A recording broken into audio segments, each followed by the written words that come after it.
Tonight, actually, I don't have to work tomorrow, so that's it's always a good sign. So, welcome to the movie club.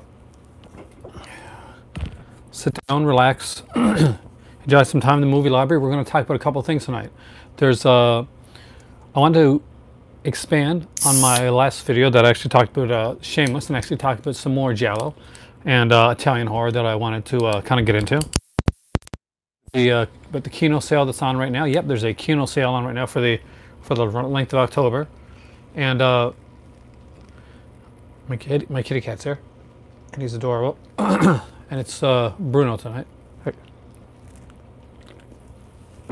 And Hubert. I got a lot of cats here tonight. Hello. Oh, don't you guys go fighting each other. They're all doing their thing. I gave them their food, so I'm not quite sure they're all around at the same time. I think that they might know they're getting the wet food tomorrow, so they're trying to suck up for that right now. And they're actually being kind of both stubborn and cute at the same time. Anyway, so we're going to talk about Kino, we're going to talk about Giallo, we're going to talk about some Arrow, we're going to talk about a lot of different stuff tonight. I think I should start off and probably lead with something that'll probably come back later on if we get a few people in here. And that's Arrow made an announcement tonight. Arrow announced that they had announced basically that there was an announcement coming, that there were some more releases being that are going to be told very, very soon. And they left kind of an enigmatic clue for that, and I think I know what the clue means. Now I'm kind of hoping I'm wrong, and it's kind of for like a kind of a semi-selfish reason. The movie that I think that it looks like they're leaning towards, that Arrow's leaning towards among the releases, could be a movie called Double Exposure, which actually is a pretty good movie. I like it, but it's something that's actually pretty easily accessible through Vinegar Syndrome. So it's not something that you can't find, and if I'm correct, I think that movie actually has like a region-free release, so it's not a hard one to get no matter what side of the pond you're on. What I'm hoping for is that it may be Peeping Tom, which is one that I really do want to see come out. So I wanted to do that first. Let's mention the Arrow, and I wanted to see if anybody, you come in late, you're here now. Let me know what your thoughts are. What you think Arrow's going to announce in the near future. We all know that cruising is coming up. That's kind of a big deal. Now, before I go any further, I actually listened to a couple podcasts yesterday, and I wanted to kind of give them a shout out because I actually thought they were really, really good. First up is I listened to the Just to This podcast with Brian and Stephanie. You just ordered Peeping Tom. That is a fantastic movie. That is like so underrated. So if you've never heard the Just to This podcast, definitely listen to it. The latest episode 77, is on House on Haunted Hill and Somebody's Watching Me, the two recent releases from Scream Factory. They really delve into it. Stephanie has a really kind of interesting take on Halloween and John Carpenter's like subject of fear, which I really, really got into. Also, on the shockwaves post-mortem side of it, there was a recent interview with William Lustig that was done by Mick Garris. That's actually really, really good. Hey, Sculder, how's it going? Nice to see you back, dude. Do you have any suggestions or thoughts on what you think that Arrow's going to announce? Arrow made like that they were going to make a big announcement in the near future. So what I'm going to do is I'm going to show you guys in case you haven't seen it, I'm going to try and show you guys the clue that they showed. So that's the clue that Arrow showed for the announcement. That's their picture clue.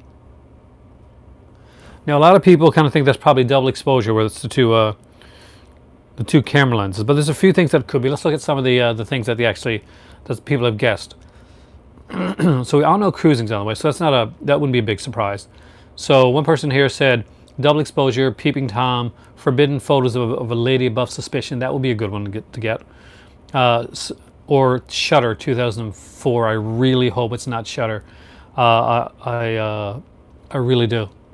Hey Rich, how's it going? I'm trying to guess the Arrow announcement. I'm going to be talking about the Kino sale, and I'm going to look into some more Italian horror. So if you're an Italian horror fan, there's some good ones coming up there. You can't wait for tomorrow's announcements. Do you have any suggestions? Do you have ideas that you think it could be? a lot of people are going for like the forbidden photos and 1 hour photo. Yo, Brian, I just shared it at your podcast, dude. I want to search out House on Haunted Hill. That was never one of my favorites, but you guys kind of made me love it. And and someone's watching me. I do have the DVD of it, but I'm definitely going to go and grab the Blu-ray down the road.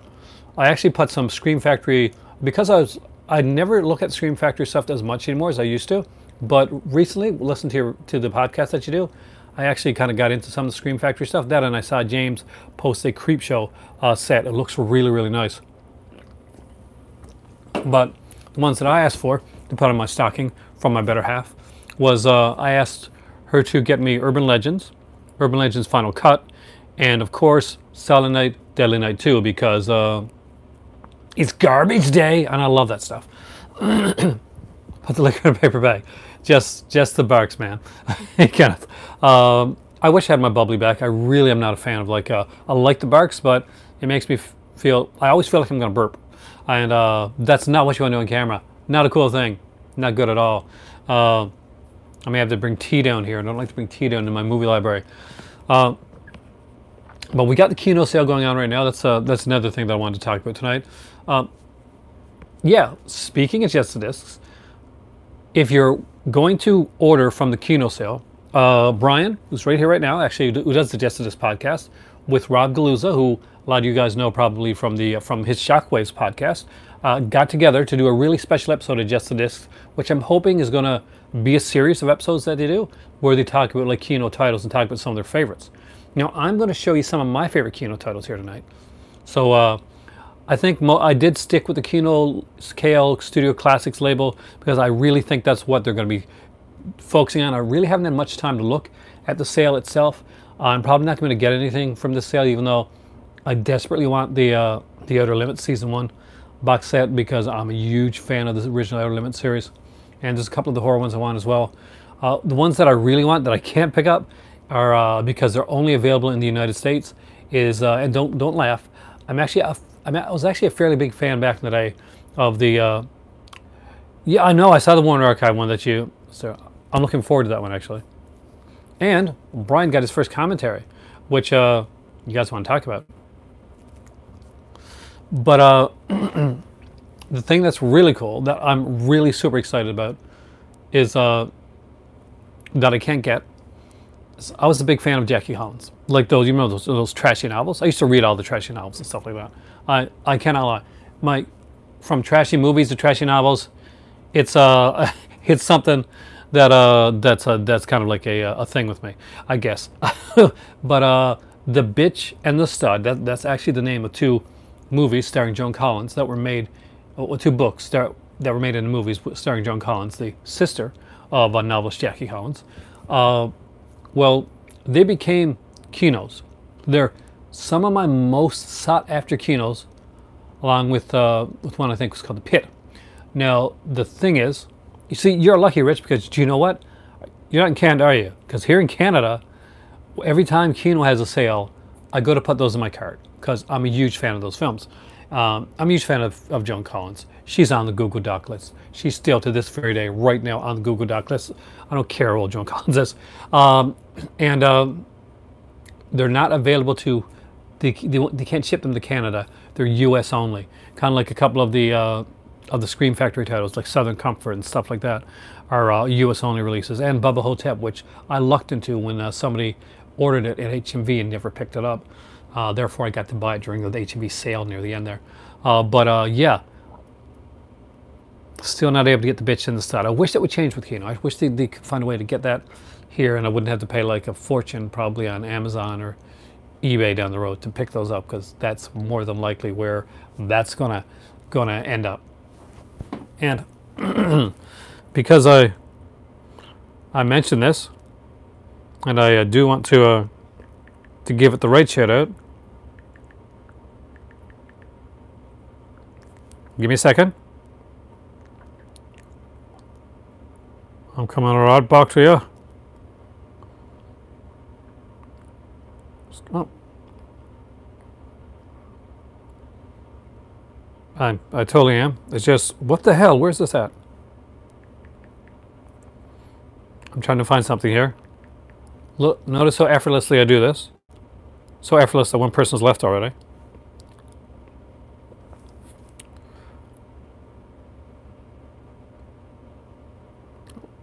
It's got to be here.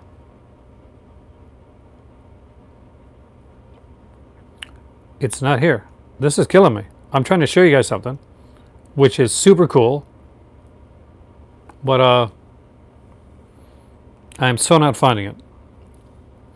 And I always hate when that happens, when I'm like, I have something queued up, and then I go back and I look and it's no longer there. Now, Brian, what did you think of The Night of the Demons? Do you consider that one of your, is that now one of your all-time favorites? Like you said, this is going to be one of the releases of the year.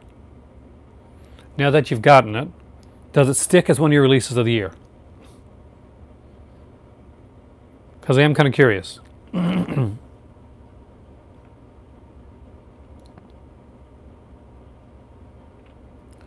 So,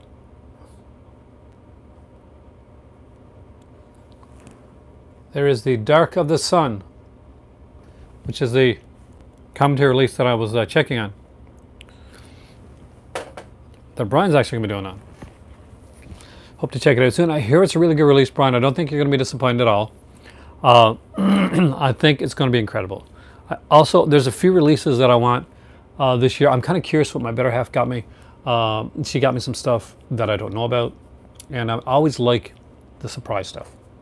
So, without further ado, I'm going to leap in to talk about some of my favorite Kino releases that came out. So there's a few of them, and I tried to like do it like a top 10 or something like that, but I'm no good with sticking within like a parameter. Kind of suck at that. So let's just say I've always been that think outside the box type of kid.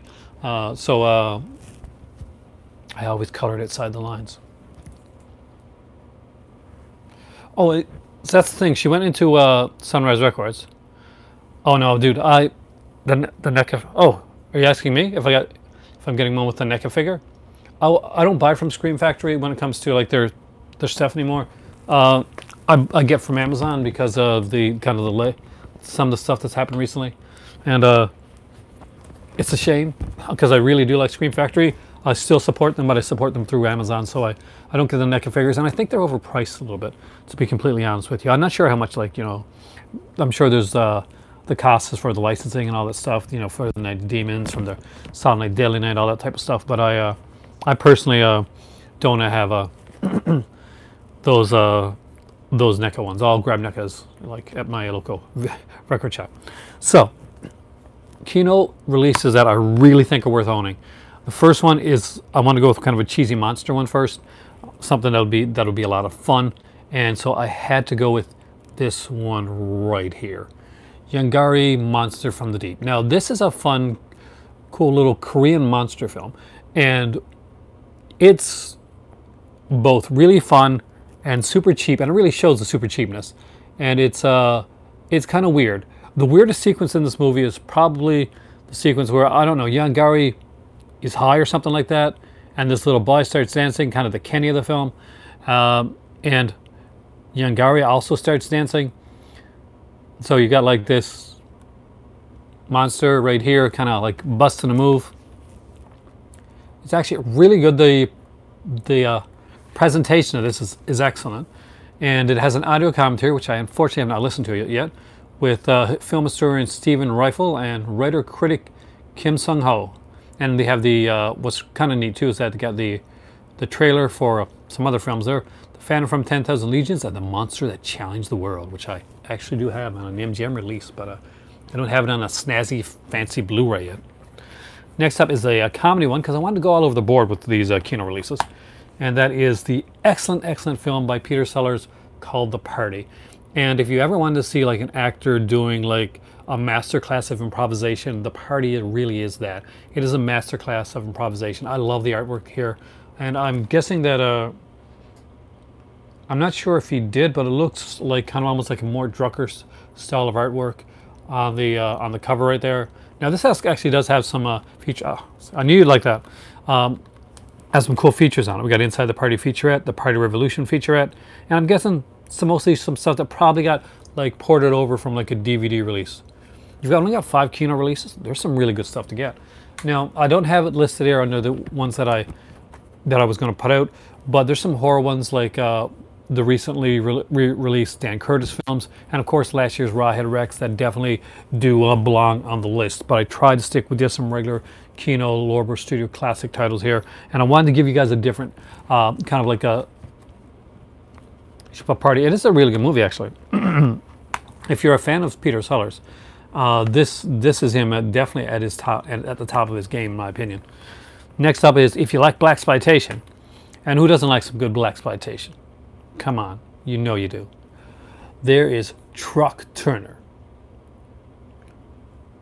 Although they don't say it here, I'm going to say Truck Turner is one bad mother trucker. I went there. I did. So this is Isaac Hayes, of course, most famously known for music, and well, one song in particular, and I think you're going to know what that song is. Obviously, it's that love ballad. No, it's Shaft. It's definitely Shaft. Truck Turner is a really, you know this one, Brian? This is a really fun film. And as far as like this is exactly the type of blaxploitation. Like, I do find that sometimes I'll get like a blaxploitation film and it'll be really good, but it'll be like really serious, and I'll be like, man, that's not exactly what I wanted to watch in my blaxploitation. I wanted a fun film. I wanted a kind of this badass character. I wanted like this Dolomite kick-ass type of character, and Truck Turner is that. Unfortunately, he only played Truck Turner in this one film. Yaphet Kotto was in this movie as well. It's got a really decent cast, and if you've never checked it out, I do recommend it. One of your favorite blaxploitations? Actually, I love this one as well. I wish there would have been a follow-up to Truck Turner, but maybe it's just good that Truck Turner can keep on trucking in my mind. God, I'm making so many dad jokes tonight. It's yeah. Next up is, if you want to talk improvisation in a monster film, I've got one for you. This is weird, guys. This movie, it's got a lot of weird in it, and it's got one hell of a cast. I'll read out some of the cast before we actually even show it. We got Carol Lindley, we got Robert Walker in here, Richard Webb, Larry Hagman, just Godfrey Cambridge, Sid Haig, Burgess Meredith. Do you know what I'm talking about yet, guys?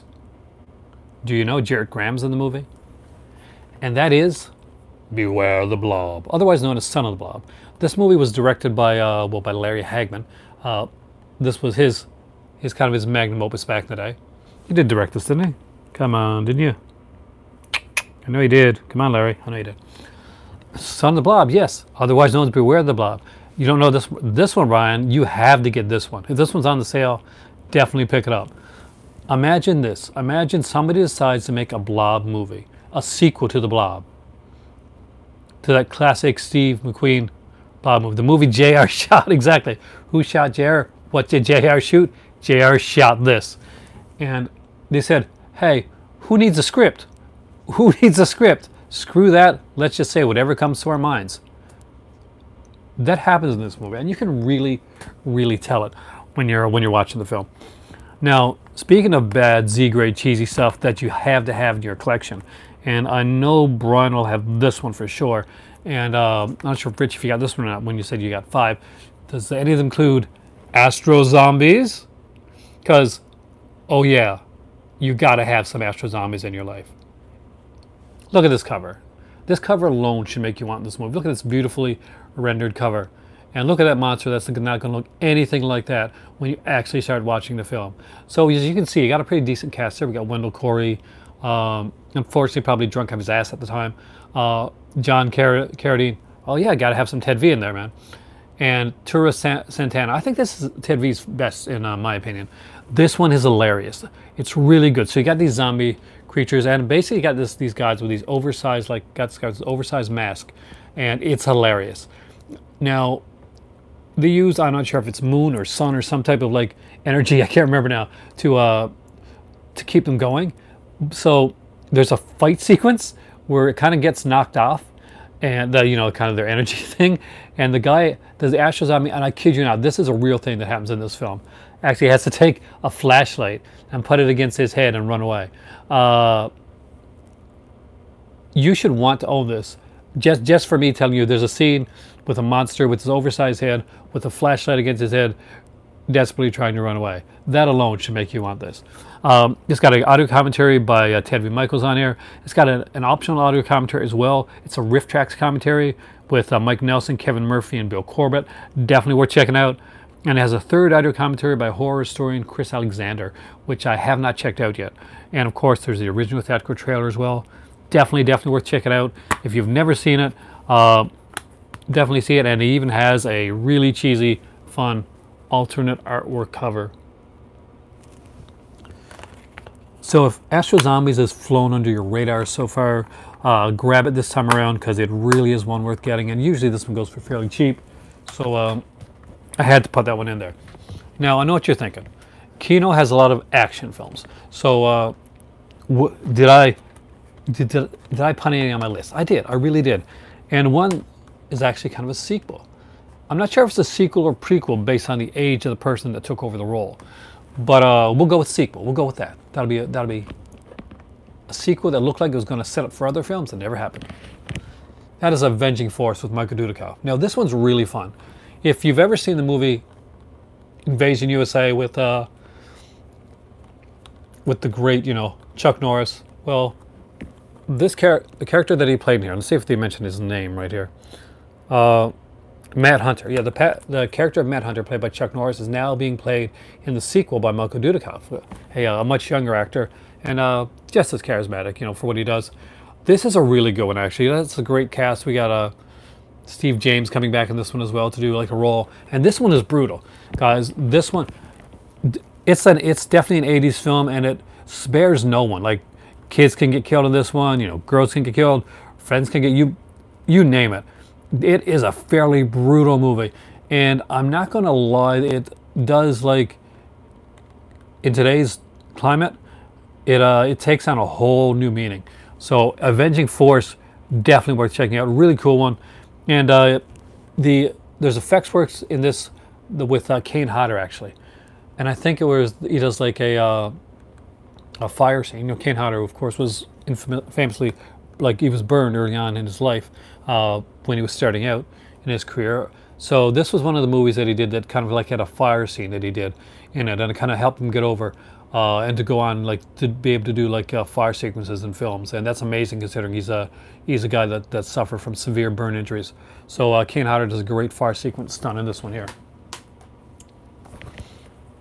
Next up is a classic, and one I saw when I was a kid, when I was just a wee teen. And that is FX with Brian Brown. I really got to get the sequel to this one. I did like the sequel as well. I think it's kind of underrated. But FX is a really, really fun film with Brian Brown and Brian Dennehy. If you've never seen it, really seriously, kind of going blind, watch it. It's a really fun film. I remember this being back on those hard case HBO VHS back in the day. I used to rent this one over and over again. I was a huge fan of Brian Brown for this movie, FX, and of course for the movie Cocktail as well. I had the soundtrack to that. I used to sing Kokomo a lot when I was a kid. Yeah, this is definitely a cool one. Basically, Brian Brown plays an effects artist, and he gets set up for a murder, and he has to kind of clear his name, and he uses his friend, kind of a road cop. Hey, Action Jackman, how's it going? There's a Kino sale on the go right now, by the way, in case you didn't know. There's a road cop on here, and a good guy that teams up with Brian Brown, the FX artist, to actually bring down the bad guys. You get to see them come back together in FX2. I don't have that one. That's also available in the Kino sale, and definitely worth checking out.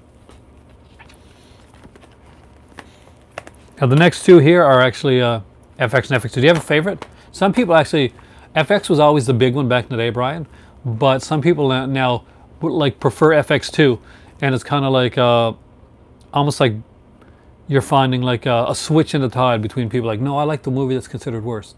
You do find that every once in a while nowadays. Now, speaking of two movies, it is close, that go together, and they really are sequels to one another, that you got to have both of. Two is great. They're both great. That's the cool thing about them. You don't have to choose. You can get them both on the Kino sale. Kino, send me stuff. There you go. See? It's not going to happen. It's so not going to happen. Kino. Hey, guys. Why don't you... FX was awesome. There. Tweet Kino and tell them to send me the bitch and the sun, because I can't get it. So this is White Lightning and Gator. These are two early Charles Bronson got. These are two early Burt Reynolds films. Rest in peace, Burt. You were amazing. I love these movies. White Lightning is actually a bit more serious than I'd say Gator is. They're both actually kind of, it's the same character, Gator, and basically Gator was a moonshiner, and he gets out of jail at the beginning of the first film, White Lightning, and because his brother's been killed, and he wants to track down the corrupt officials that had his brother killed. It's a really good film. It's deeper and darker than you'd expect. It's the acting and action in this is extremely good. The sequences between yeah, exactly, I love this one, Action Jackman, between Burt Reynolds and his dad, who's disappointed in Burt Reynolds for like basically having to kind of like work with the law because the dad is an old school moonshiner. There's a bit of a palpable tension there. It's really well done, and the great cast in both these films. White Lightning, here we got like Burt Reynolds, Ned Beatty, of course, who worked many times with Burt Reynolds. Bo Hopkins is in this, Matt Clark, Jennifer Billingsley, and then in the sequel we got Jack Weston, Lauren Hutton is in the sequel, Jerry Reed, of course, who's in both of them, and both are just fantastic films. Gotta go record. Oh, good luck on that, and I can't wait to hear it, by the way. And what's really cool is got these Burt Reynolds Back to the Bayou featurettes, part 1 and 2, and you got to actually own both discs, have the complete featurette, which is kind of sneaky but cool, because if you go out and buy White Lightning, you are definitely going to want to get Gator as well. They're both really, really good action films for the day. And next up, I'm going to go with the very weird but cool No Retreat, No Surrender. This is definitely an 80s kind of Karate Kid type of knockoff with Kurt McKinney, and of course there is a little known actor that you may not have heard of before by the name of Jean-Claude Van Damme, who plays in this one the Russian. I know it's a very different role for him. No, he's the bad guy. In early films, Jean-Claude Van Damme played a lot of bad guy roles, and this is no exception. He does some kind of cool sequences in this. This is a really weird, cool film. What's kind of neat about this is that it has both cuts of the film. There's the original like kind of theatrical cut, and there's a 94-minute like international cut, which has a few more scenes in it, and it kind of explains the relationship between Kurt McKinney and the lead actress a lot better, so that it just doesn't come out of nowhere. Really did enjoy this one here, and if you're a fan, hey, hola, Howard, how's it going? I'm doing some Kino stuff. That's not the only thing I'm doing tonight, but I want to talk about this Kino stuff as well. So No Retreat, No Surrender is one that I do recommend if you've never checked it out. He changed it. Does this have the original soundtrack? I'm not sure. It has the song No Retreat, No Surrender. I know that. I'd have to look into it. As far as I know, I think this is the original release because this has both versions of the film on here. And got an audio interview with the star and a commentary. So, well, not audio interview, got an interview with the star and got a commentary as well. So I think that is the original soundtrack. I'd have to look into it, Action Jackman. If I find out, I'll let you know in the next video. But it's super, super cool. Definitely one to check out. Now, here's one that I like. It came out in 1982, and I saw this back in the day. I was way too young to see this movie. But I was at the right age in a way to see this film because it is such a cool film, and it's super cool and sleazy. Very different though, yeah, because they didn't get the original actor, so they kind of went in a different area with it. They got Lauren Avendon, who of course did the King of the Kickboxer movies as well. So those are movies that I like to see come out on the Kino label as well. I really think they do a really good job with those martial arts films. And in a very different vein, but in a very cool movie, kind of like no Irish film. And that is Eye the Jury. I love this movie. I really do. It is fun. It is like sleazy. It's action-packed. It's just really cool. And Armand Assante, no matter what anybody says, I think he does an amazing job in this role. I mean, like, he is hammer in this. He does a great job. And it's always been like a favorite of mine. I've watched this one many times. It's got a great cast too. We got Armand Assante in here. We got Barbara Carrera, Alan King, Lauren Landon, of course, from you know, Maniac Cop. Jeffrey Lewis is in here. Paul Sorvino. We got music by Bill Conti. This is a fantastic release. If you've never checked out The Jury, now's the time to do it. Definitely put this one on your list of movies that you should watch. It's a lot of fun. Done in the early 80s, very politically incorrect. Ton of nudity, stuff like that in there. Just some really cool, neat stuff. This is one that unfortunately still flies under a lot of people's radar, and that is The Incredible Highway to Hell. That's C.J. Graham there, by the way. He played Jason in Friday the 13th Part 6. Jason Lives. So of course, he plays the, you know, Sergeant Bedlam or something like that? Yeah, Sergeant Bedlam in this one here, the Hell Cop, basically. And this is a really cool film. This has an amazingly diverse cast of like actors. We got Gilbert Gottfried in here. We have all of Ben Stiller's family. Yeah, you know, his sister, his mom, his dad, they're all in this film.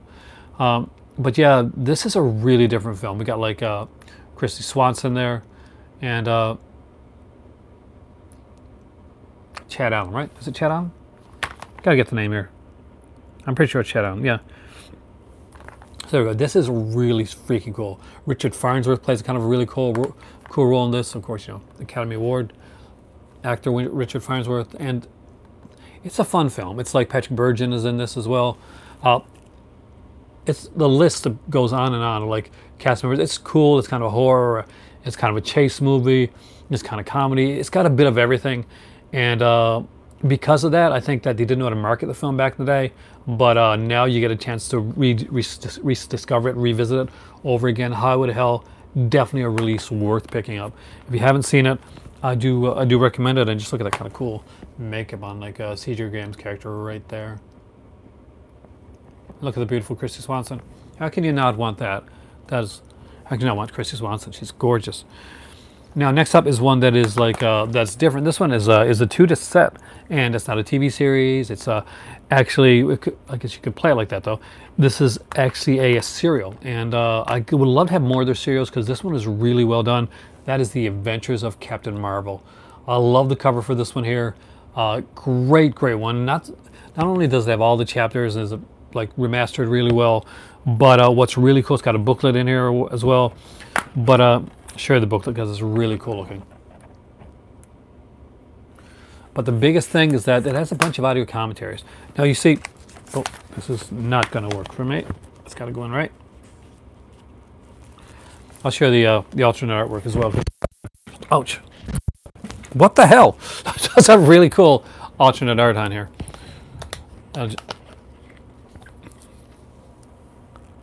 Very comic booky, very kind of cool. And one of the neat things about this one is it does have like a bunch of commentaries. It's not commentaries just by one person, it's commentaries by a bunch of people. So we got audio commentaries on, as you know, this is a serial, so there's like 12 chapters. Each chapter has a different commentary by different people. So we got audio commentaries by Jerry Beck, who does a lot of commentaries for animation.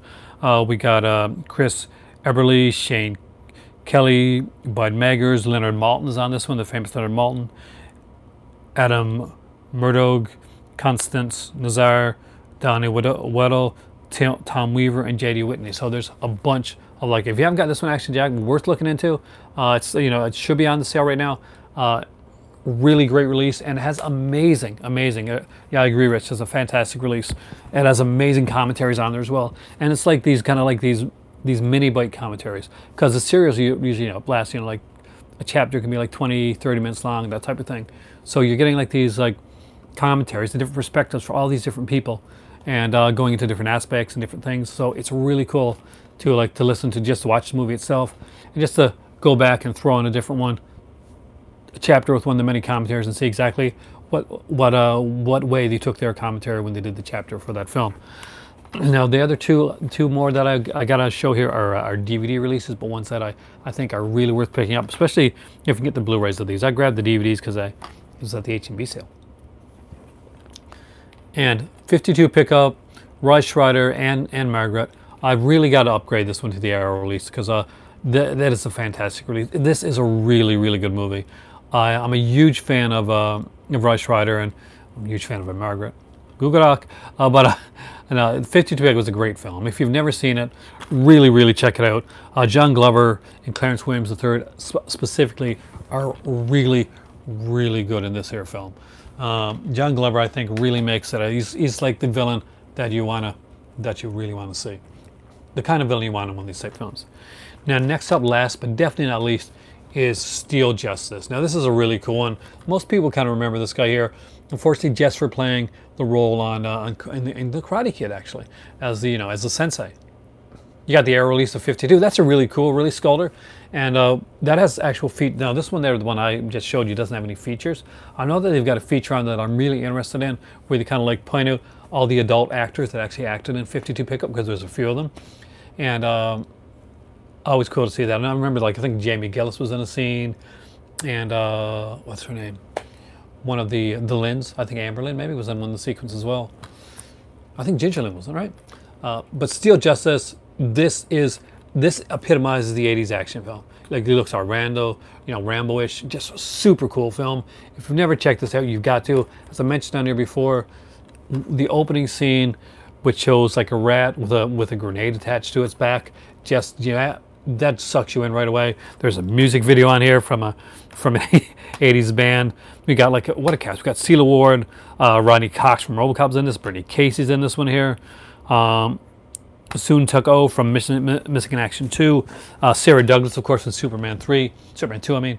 Just such cool stuff, and ones that I recommend. So those are just a few of the many Kino releases that are out there that will be on the website for you to order in the next little while. I know that some that I don't have that I'm very interested in is the Master release, but the complete series of the Master, which of course has Lee Marvin and Lee Van Cleef, and Steel Justice. You saw Steel Justice. That is awesome. I cannot say that. And it is such a cool cheesy film. It epitomizes the 80s. Right back then it was just a cool movie, but now it's like a time capsule of everything 80s, like put into one film. You're sold on rat grenade. It is awesome. We couldn't believe it. We're watching the movie. It's at the beginning of the film, and that's a rat with grenade attached to him. And I look over at my better half. She looks over at me, and we're like, this movie, this is going on our awesome list right now. And then it did, and it didn't. And the thing is that, as preposterous and weird as that is, it doesn't stop. It doesn't fail. It doesn't stop there. It's really unique. And Sculder, who knows this one, will also be able to attest to the fact that there's an actress in the film that I'm guessing she's supposed to be playing young, like a younger, maybe like I'm guessing she's supposed to be a teen character, but she doesn't look the teen character.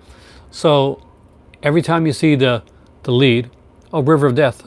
Oh yeah, I got that one actually. That's actually a really good release. It's got like a lot of like big actors in it. But I actually haven't watched it in a while, so I couldn't put it on the list of ones that I for tonight. But it's on my watch list actually. Me and my better half like keep going to watch it, and we end up watching something else instead. I remember one day we sat down and we watched Fuzz, which is a really crazy film with Burt Reynolds and a bunch of other actors in it.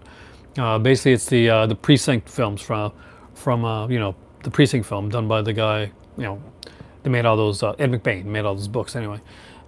And it was weird. It was really, we watched it and we finished it and we still weren't sure if we liked it or not.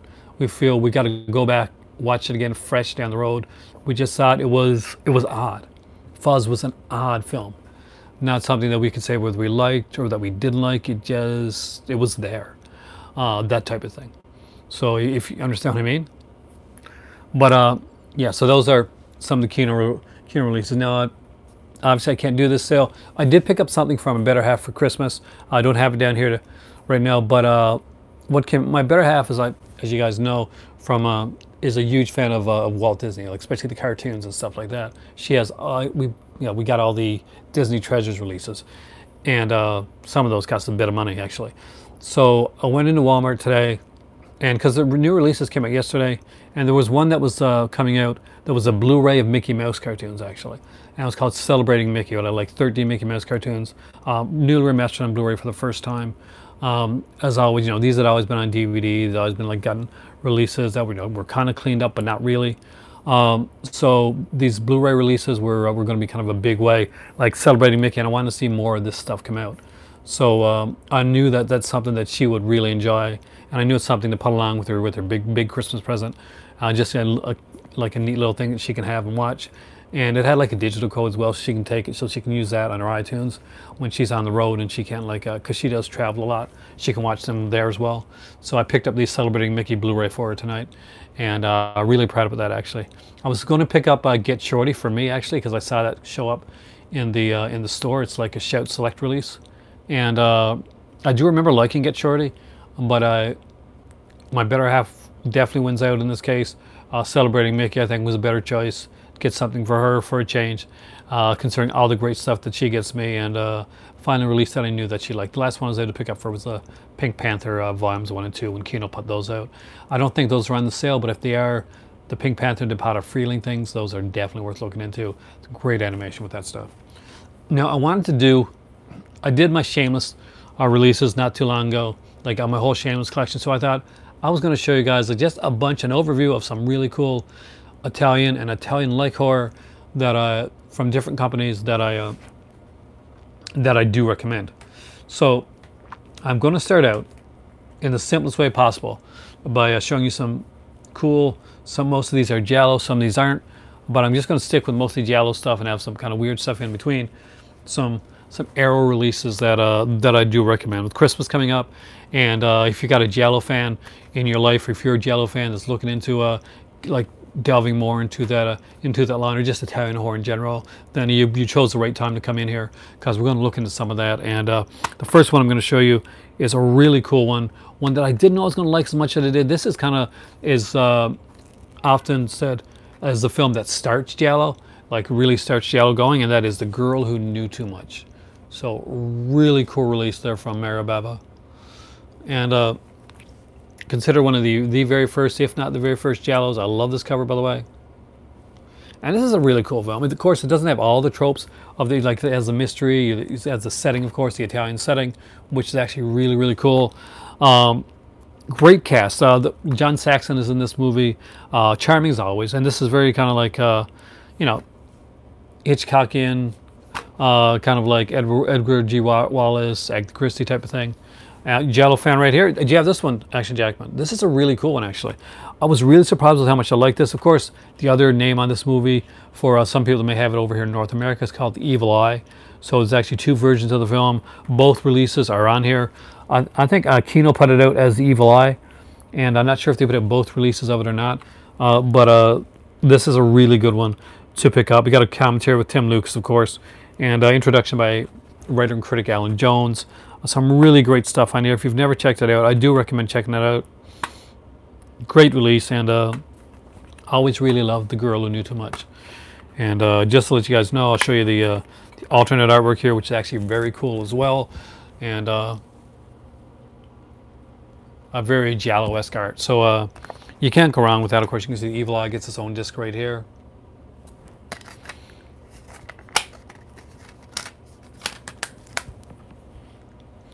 Now, next up is actually a really cool one that I like a lot, actually, and that is the Bloodstained Butterfly.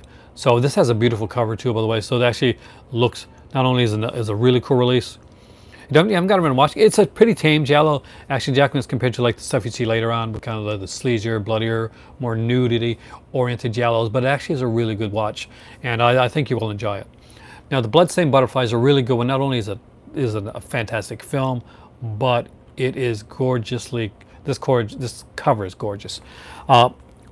It's really neat. I love the way this is done, and it's way better than I expected it to be when I originally picked it up, to be totally honest with you. And so, of course, we got a Helmut Berger in this one here doing an amazing role, and it's kind of a neat little twist. This would be done like the kind of the twist on this you would see in later films, in a sense. And basically, this young girl is killed. And there's somebody that's put on trial for the murder of the girl.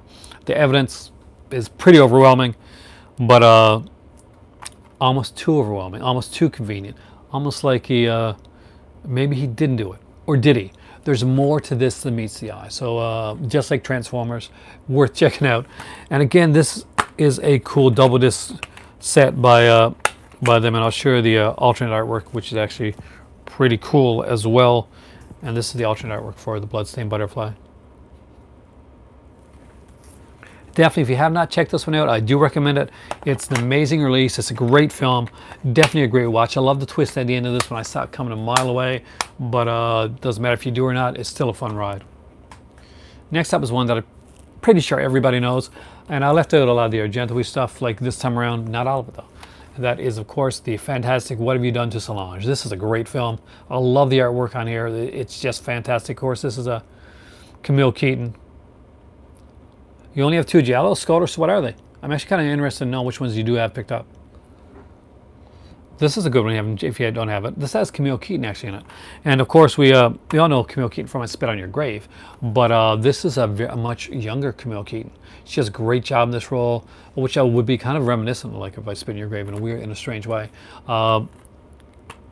Great film. Amazingly packed release too. We got some great stuff in here. Commentary with Alan Jones and Kim Newman on here.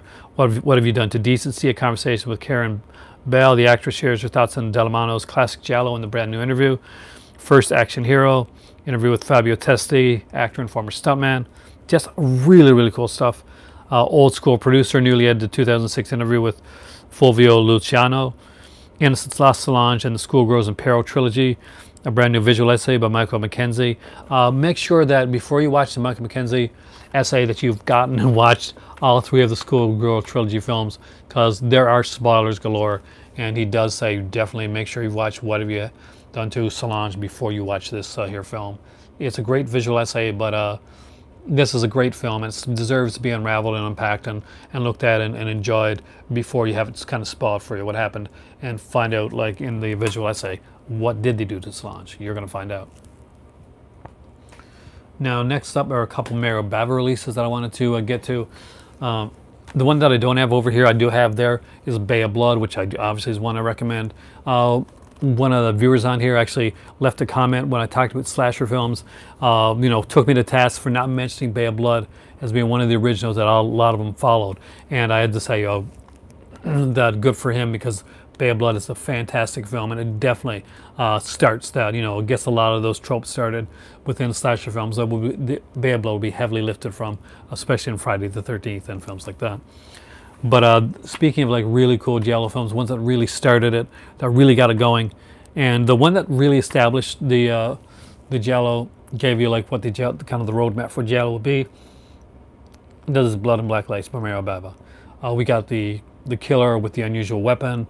We have like these, the coat, the trench coat, the dark hat, the fedora, the unseen face, the women in peril, the beautifully shot scenes, the blood, just the gorgeous coloring of the film.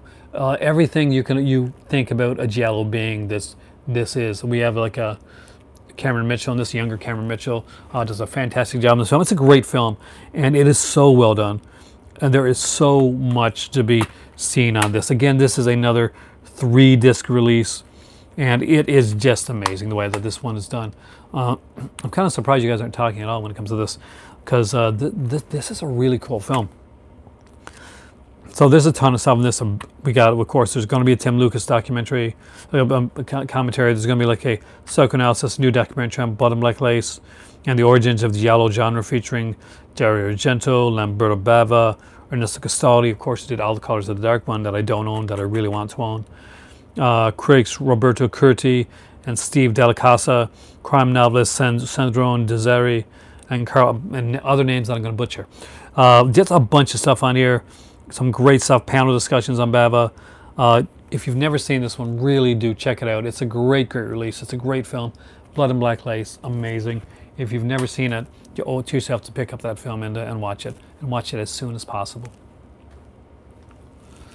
Next up is another kind of cool Bava film. You're cooking while watching it? Oh, cool. I hope you're making something good, because I am on my own. And I was talking to a friend of mine. She gave me a ride home from work, actually.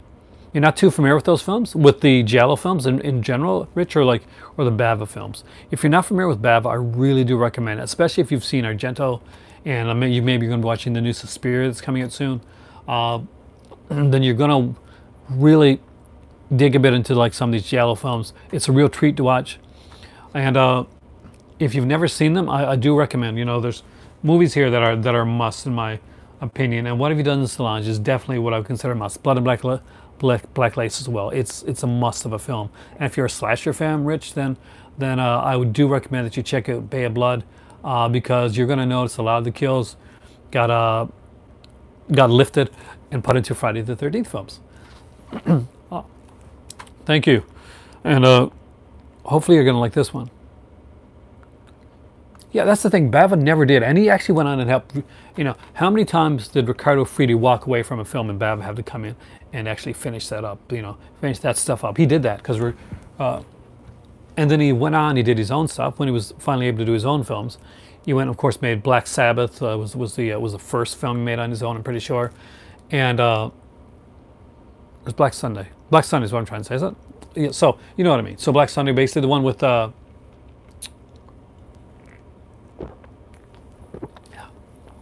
my throat's going. One with like the Incredible Barbara Steele. That's what I'm trying to say. So $5 for an August Moon. It's a different one. I really enjoyed this. Now, this is one that didn't get much play back today, and it's not considered one of Bava's best films. And I can't lie, it's not one of his best films, but it is a good film. Put it to you this way: like a half decent Bava film is better than most good films out there, in my opinion. Bava just really is one of those masters. He's a maestro of cinema. The way that he does, that he shoots his films, incredible. The colors you'll see, even when he does black and white, he has an eye for cinematography like no other director. Like, so if you're a fan of Dario Argento, if you've seen that type of stuff, if Suspiria is a movie that you like, then we'll go back and watch some Bava stuff. Planet of Blood is another cool one. Just some really excellent, like really well shot films with some great stuff. Now this one here has an actress that is known like primarily for Giallos, and that's Edwidge Finch. She's a gorgeous girl, and he didn't want to use her actually in this film. I was really surprised to find that out. But she's in here with, of course, William Burgess in this one as well. But if you've never seen this, man, check it out. It's actually a really cool film. There's some more that I want to show you guys, and I will. There's a box set over there that I'm looking to afterwards. But I want to show you guys some other releases here as well. Some kind of crazy releases. Next up is probably their Arrow put out edition to this one. Synapse. Arrow is known for beating like other companies for what they do. They beat out Criterion when they did the Decalogue and Thief. They usually beat out Scream Factory when they put out their release of a film. But Synapse came along and they beat Arrow, the best at their own game in putting out Argento. Like, Arrow was really known for Argento, and they put out a really, really great edition of Tenebrae, which I do recommend you pick up. If you're a fan of Tenebrae, you're going to pick up you're going to pick up the Arrow copy of it, the newer Arrow release of it, but you're also going to want to get this one. This is one that I do strongly, strongly recommend. And this one here was a birthday gift one year for me, and from a great friend of mine there, and James, you know you are.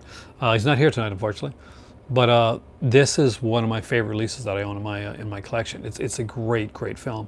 If you've never seen Tenebrae, this is the Argento movie. This is my favorite. This is my favorite Argento of all time.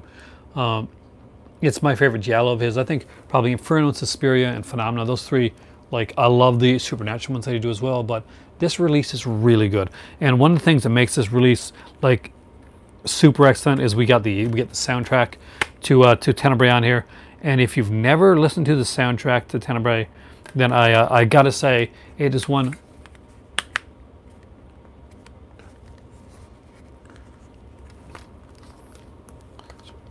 I missed what you said, Stephanie, and I need to see it now. This is definitely the release to pick up. This has the original soundtrack to Tenebrae. Tenebrae is one of my favorite horror scores of all time. If you've never listened to it, please do. It is a masterful score. It has a great little booklet in here as well about the film. Stephanie, I just mentioned your guys early on in this video here. I mentioned your Just This podcast and the fact that you did an amazing analysis for John Carpenter and Fear for Halloween. What's really, really cool about this one, there's a 90-minute Giallo documentary on here. So if you kind of want to get in Giallo, so Rich, for instance, if you wanted to get into the Giallo genre and you're not quite sure where to go, there's a great there's a lot of spoilers. So that's one thing I will tell you. So a lot of times it's good to kind of jump into the Giallo genre blind, because when you watch the documentaries on them, you're going to get a lot of stuff spoiled for you. And you don't ever want to have like Tenebrae or Deep Red spoiled for you. You really don't. And don't torture duckling especially. That's one I never showed on here tonight because I've shown it recently a lot of times. And Don't Torture Duckling is just an amazing film. One that you never want to. You want to go into Giallos like not knowing who the killer is. You want that satisfaction of finding it for yourself. Now, I got some other Giallos I'm going to show, but there's a couple other Giallo releases, and then there's some crazy ass stuff that I want to show you guys. So first off, of course, is Sergio Martino's Torso, and if you're grabbing this one, then definitely grab the Arrow release that's out there right now. It's a fantastic release. So the release that I showed you of Tenebrae, yeah, that's the Synapse release. Now that is the Steelbook release, but that being said, the only thing missing from the regular release is the soundtrack, which I'm sure you can get down the road anyway. But I do recommend you pick it up because that Yellow Fever, the Giallo documentary is really good. And I do recommend picking up the Tenebrae release for one. It's a fantastic, it does an amazing restoration of Tenebrae. Synapse spends a lot of time on the movies that they do. They may not put out as many as like a lot of companies do, but when they put something out like a Suspiria, which I really got to get their edition of Suspiria, or Tenebrae, then you're getting a supremely quality disc because they go all out with the restorations, and they put a bunch of stuff on there. A lot of times they get all over it. Like, they seem to be overly expensive, but the thing is that they put a lot of money and time and work into those restorations, and you know, we're lucky to get them at that, even at that price, to be totally honest with you. But yeah, Tenebrae is like a Synapse release. Now this is the Blue Underground release of Torso, which is a decent release. I do have to upgrade this to the Arrow one that just recently came out. There's not a lot of features on this one here, just an interview with Sergio Martino, and basically the U.S. opening credits. Now this one is the, does that have both versions of the film? I think it does, right? Yeah, so this has both versions, the uncensored European cut and the Italian director's cut as well. Hey James, dude, I just mentioned you. I shared you it for the Tenebrae birthday gift that time. Still one of my favorites. Torso. Now I'm going to show you a couple others afterwards as well. Oh, James, there's a Kino sale going on if you're not aware of it. Stephanie, James, there's a Kino sale going on. Oh, it's 8 there? Scoter, have a great evening. Enjoy your day. This is my day off, so I'm definitely enjoying today. Thank you so much for coming in. You're getting the Torso release? That's a cool one. I want to get that Torso as well. I'm going to get that one definitely down the road. I'm a huge fan. I love the Arrow stuff. I think that I'm going to be skewed towards Arrow stuff. Argento works like a bat signal. Argento's my favorite director, Stephanie. Like, he really is. Like, my favorite movie may be Black Christmas, and I love Bob Clark stuff, but I grew up on Argento. When other theaters were playing like E.T. and all that stuff there, the theater that was next to me was playing Giallo films. Was that your first Giallo? What a good one to go in for. Wow, Eli Roth is actually now doing this history of horror, which isn't too bad. I was a little underwhelmed by his the first episode with zombies. I think it picked up with the slasher episodes. I think that us on here we could do as probably a more in depth one, but you know, it has to be more mainstream, I guess. And AMC does show Walking Dead, so I guess that's why we got so much Walking Dead footage during there. But I'm really surprised with a guy like Eli Roth not actually mentioning Fulci in a documentary with zombies. Is really surprising, to be honest with you. Unless he's doing like a complete Italian horror one, which I do hope he does. So it's a couple other really cool releases here, and that is the Bloodstained Shadow. So if you've not seen this Giallo, it's this one is one I consider to be one of those really underrated ones, and it's a great Giallo, extremely well done. I love this. Is Antonio Bito, and Antonio Bito only made 2 Giallo films. He made this one here, and Watch Me When I Kill. Yes, I know. He's like Rob Zombie. I don't know if he doesn't want to be on there. Did you notice, Stephanie, how silent he was during their talk on Halloween. Like radio silence from Rob Zombie during the entire conversation on Halloween. He just had nothing to say. But he did come out, like, open up a bit with the with Texas Chainsaw. But which is a shame, because you know what? When I originally saw the Halloween documentary that came out, at the time, this was long before Rob Zombie had even thought about like making a Halloween film. He was one of the best. Yeah, he was one of the best talkers on the movie Halloween. So it was surprising. It's very surprising to see how everything went about. But if you guys haven't seen this one, please check it out. Set in Venice. Really, really good. Giallo. Great twist at the end. I love the twist in this one as well. Fantastic film. Yeah, I know. I love Maximum Overdrive. James is one of my favorites. They did say, oh, I saw like online said, well, Maximum Overdrive came to the Best Buy for like $24. Like, Maximum Overdrive at the Best Buy for $24 and a Vestron. I'm all about that. And that's in the United States. So here's the come out to around $35 or $40, and usually even more. Hey, King of Streams. I like that, actually. Hey, Jace, how's it going? We talked about the Kino sale. If you're not aware of that, Jace, Kino sale going on right now. It just started up tonight, and yeah, it can take your money. Kino tends to do that. I can't do the sale this time, but I wanted to get in there and talk for some other people. Yeah, Vestron prices are insane, Steph, especially here. Vestron releases and like James on here right now. I'm lucky that I got 2 MVD Rewind releases, thanks to James, because they're super expensive here in Canada. So MVD, Vestron releases, all those are really expensive to get here in Canada. Even like sending away for them, we're going through like another place where they say, oh, this one's about $35, or this one's about $25, but then you have to put in the you know, the exchange rate, shipping. They can be kind of pricey and kind of expensive, and I do love that film. Time to spend. It's the end of the year, though. That's the thing. That's when you get all the good sales. I'm hoping that Arrow does another sale during Black Friday, because I'm all over that. I'm kind of disappointed that I have not heard anything on my Vinegar Syndrome package since the 21st. It actually went through Chicago, and then it's been radio silence ever since on Vinegar Syndrome, and that's kind of disappointing. Lizard in a woman's skin. I mentioned this one recently, so I'm not going to get into it, but just own it. Really, really good. Oh, did you like Lisa and the Devil? That's a different one. And there's a couple different like cuts Lisa and Devil on that film, on that disc. I need Lisa and Devil, actually. I don't have that one yet. I'm a big Telly Savalas fan too. I grew up with like Kojak and stuff like that, so ones I can watch. So you got your Vinegar Syndrome order on Monday, but then you're in the U.S. as well, so that, you know, that could be a thing there as well. Here it is Wednesday. I haven't heard anything. Like Chicago 21st. That's the last thing I heard, James. Usually Vinegar Syndrome comes pretty fast. Oh, definitely one of his most stylish films. Like Fulci's that you have to have in your, like Lizard in Woman's Skin, like it was Giallo's, and of course, Don't Torture a Duckling.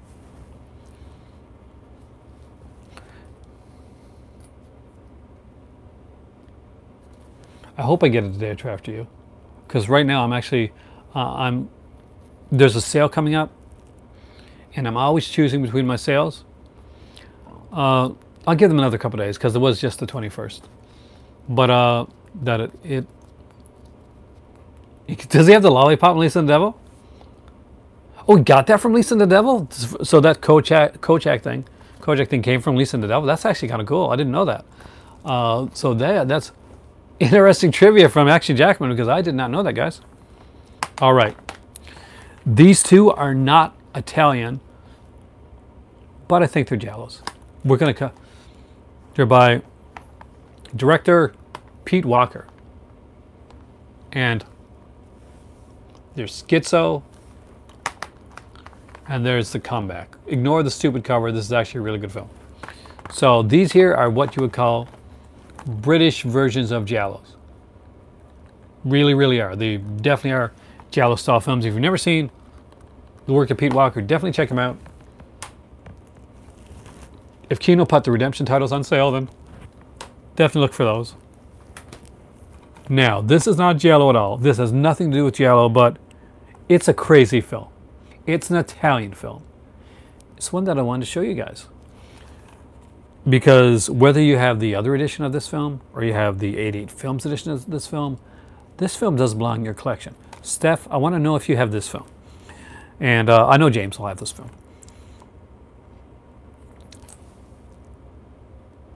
I'm just going to let that sink in for a second. I want to see who comments on this first before I actually talk about this movie.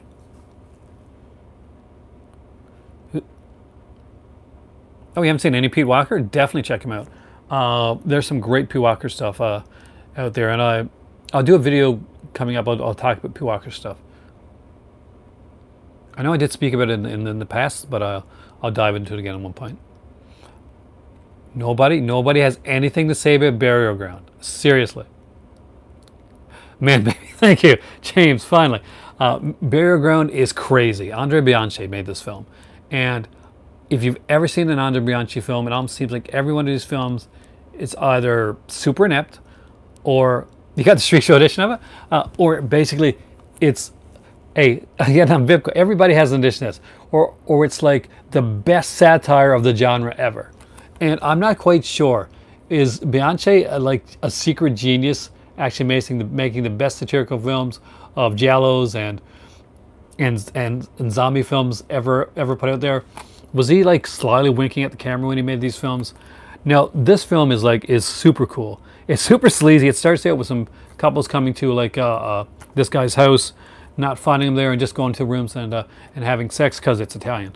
And they do that in these in these films. There's some fantastic scenes. There's a little boy in here that oh man, it's something else. It's a film, guys. This is a film. So that are some that I wanted to show you. Now that being said, I wanted to show you a couple of like the Arrow bigger sets, like the that I do have. So just bear with me for 1 second. I'm going to grab those. I didn't mean to get them when I originally started doing this. I had to go back and get my drink, and I'll be right back. So I'm not going to go very far. You'll see me.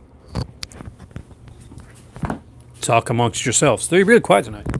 Oh, one more super crazy film that I think deserves. Hey, John Steele, how's it going? That deserves, like I mentioned, one that's just as crazy as, in many ways, as the Burial Grounds, and that is Black Candle. So can't show the back of this one, but this is Code Red.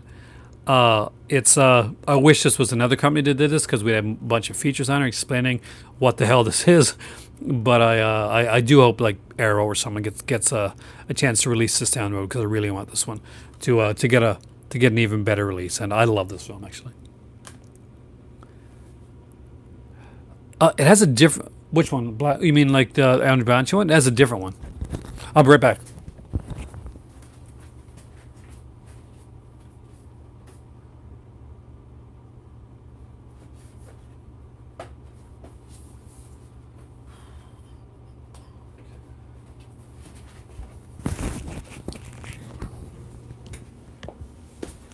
I'm back.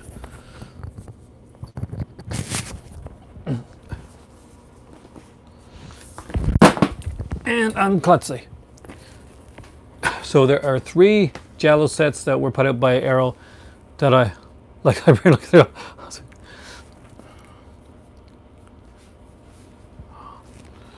3 Giallo sets that I do recommend. I'm not sure. Some of these are out of print. Some of these are still available. Some of these came back into print. I'm not sure if they're still available or not.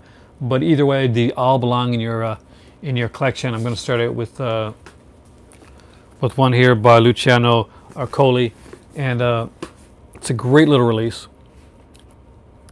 Professional mic and everything. Actually, I had to, because nobody could hear my videos. They used to come like fluctuate up and down. This is my second mic, actually. The first one, I was doing a video, and my cat, I was in my old place, and I'm not sure if you can probably see it, actually. My cat leapt across from, like, there was 2 couches there, and leapt across the couch, ripped this cord out, and completely, and I had to kind of like fix it back in, but it wasn't working. It kind of got scratchy and it was coming in and out. Then I bought the second one here, And down the road, I want to get like one that I can use to. I'm going to have other people in here, and we're making a video together. I don't want to just hear my voice, or have them have to kind of lean in, or just take the Langolier. I want them to be able to like just have a nice mic for that. So I'll do that down the road. But this one here, Death Walks Twice. Fantastic double feature set. If you haven't checked this out, it's really cool. And just look how pretty that is, how gorgeous that is. Yeah, Russ Myers. I think that's what keeps some people coming in. Russ Myers keeps people coming in. So this is a really good set, and of course we got like the great cast. What's her name again? Nevs. Yeah, I'm going to pronounce this wrong. I think. You got the set. I'm sure. I know you got this. You must have the set stuff. Neves Navarro, and it's very cool. One of the cool things about this is she doesn't play like the typical Giallo woman in distress type of role that you expect for like from certain Giallos. She's very much more like a kind of a stronger one. You want the set one?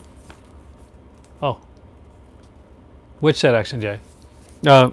This is definitely one worth checking out, and also just like I'll take it to 2 discs here. So this is Death Walks at Midnight. Don't you just love that like weapon that's used right there? Isn't that cool? It's like Wolverine is going to kill you. And next up is, of course, the Death Walks in Ios. I love the covers of these, by the way. Now, these each have their own, like, different covers, but we're not going to get into those right now. And, of course, there's the big Kino James. Arrow's been moving away from the 2 sets. I'm missing them, too. That's the thing. No, they are moving away more from the 2 sets. I think we're getting a lot more, and not that there's anything wrong with it, but there's more of, like, maybe an international flavor to it. You didn't pick up that one that came out, James? I got that one when it originally came out, because I'm a huge Giallo fan. So whenever they announce a Giallo release, I kind of want to get them. But I missed out on a couple of the Argentos, like Phenomenon. I'm still crying over Phenomenon. And when Bird of the Crystal Plumage came back in, the limited edition of that one as well, I missed out on that during the recent Arrow sale. I'm kind of hoping maybe they'll have another sale and they'll find a couple of copies, like a copy of Phenomenon or something like that. Now, Stephanie spoiled my surprise. But the second one I'm going to show is Killer Dames. And of course, this is by Emilio Maragoli. Did I get it right? Maraglia. So, there was like a DVD release of this one out a few years back. It went into print really fast and had like an action figure. Spaghetti Westerns genre recently. Sertana, they did really good with those sets actually, with this Sertana set, I think. And you see a lot of like kind of like Japanese stuff as well coming out right now. I think that's for in the Balkan, like that's in the background there. I'm not quite sure, because I know this here is this got to be Boucher, right?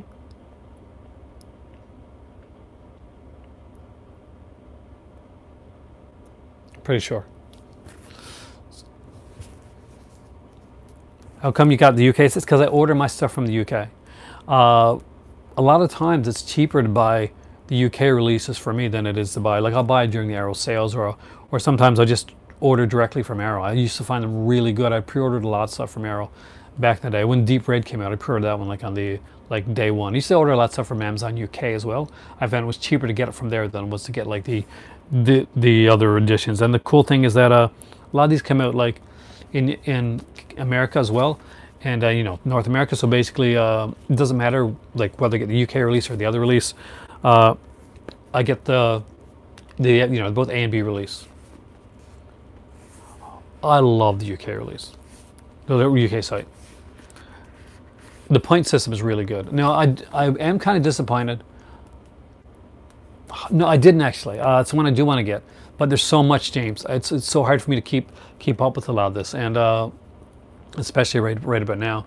I'm dying for that Outer Limits set from Kino, but I'm not going to be able to get it this time around, and that's definitely a cool release. But yeah, so this is a really cool one. I love both of these films. I got to say, The Night Evelyn Came Out of the Grave is a fantastic film. And who is that actress again? I got to remember her name. Erica Blanc. That's who it is.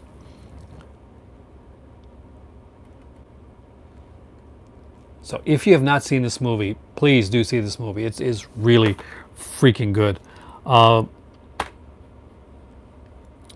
Very, very, very cool.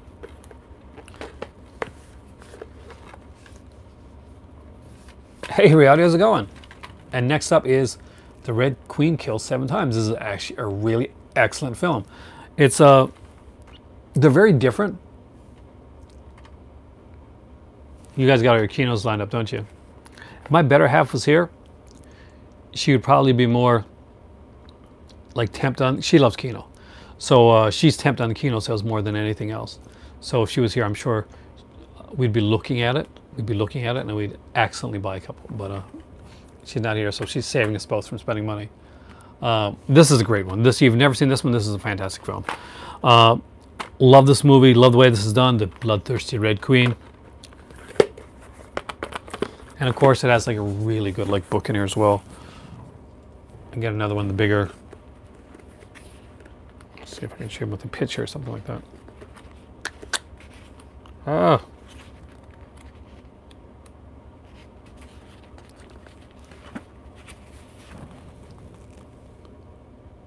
Just amazing, guys.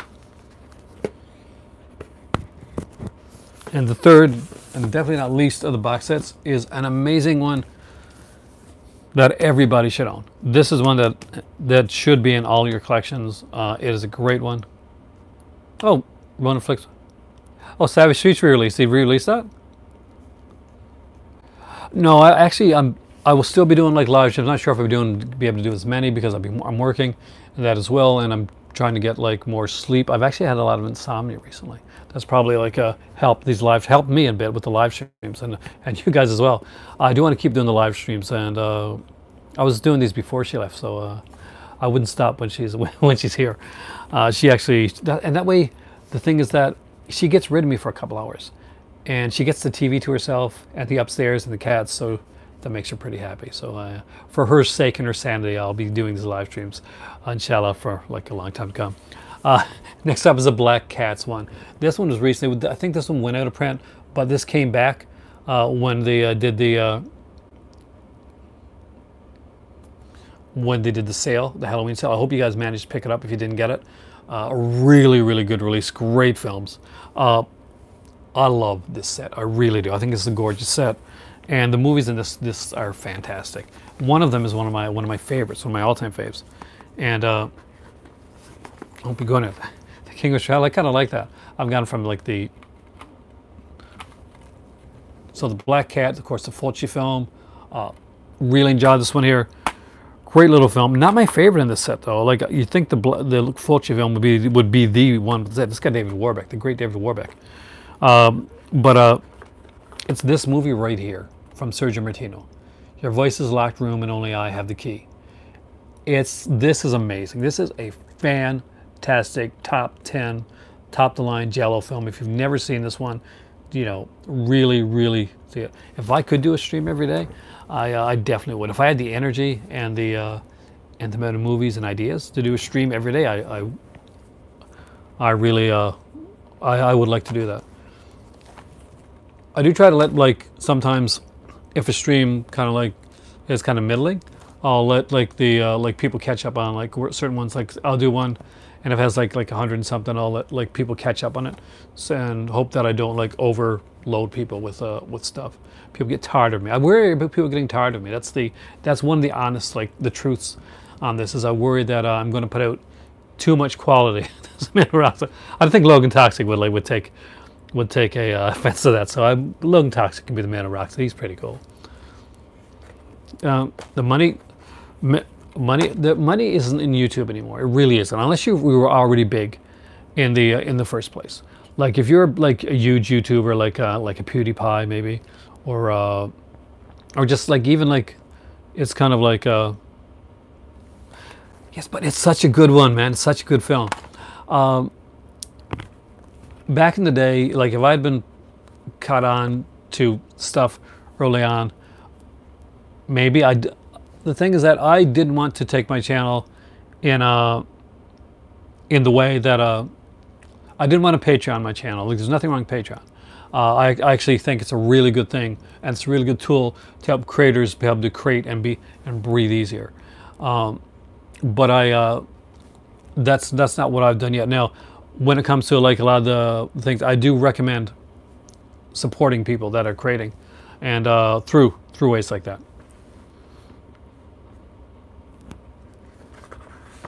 That's really sweet. Actually, I was just reading the comments there. That's really nice. I'm kind of touched. So I guess for me, the only way that anything happens is if enough views or shares or likes, whatever happens to the video, that every once in a while it'll hit the $100 mark. Yeah, I know that really bothers me actually. Jake and Logan Paul.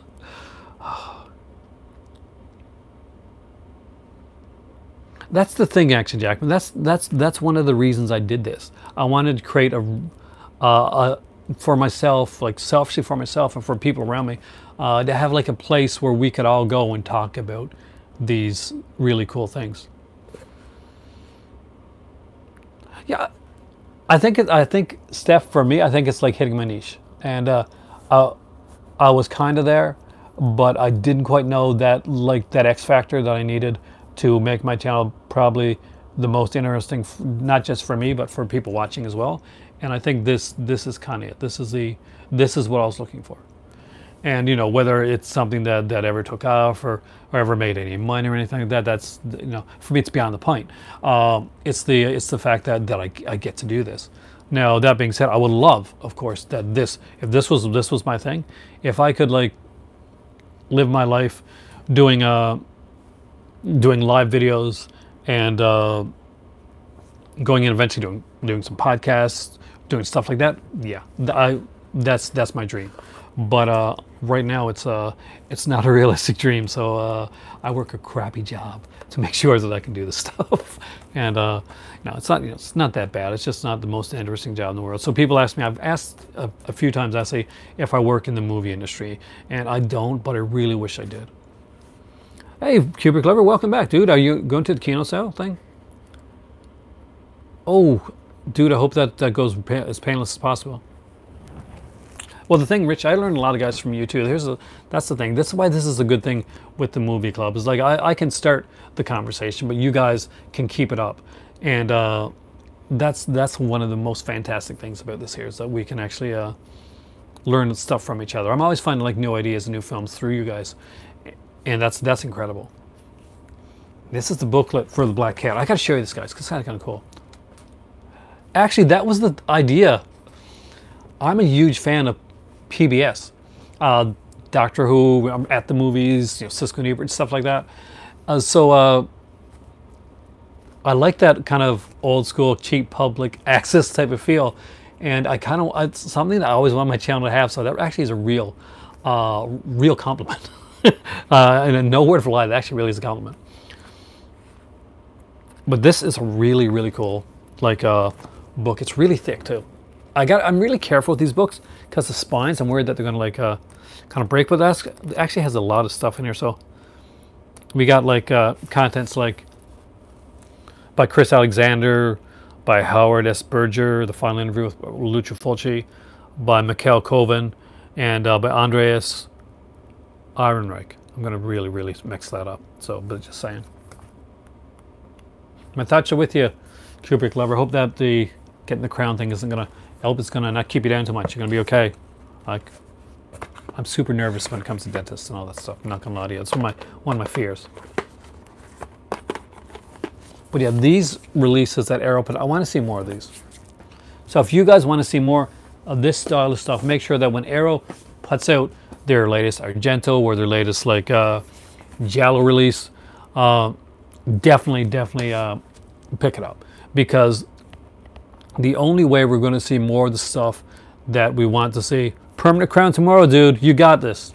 You got this, Cubic Lover. You got this. We are there thinking about you. Just get in there, think movies. Think movies. Is it safe? Don't go saying Marathon Man before he goes to the dentist. That's Jace. But yeah, that was us.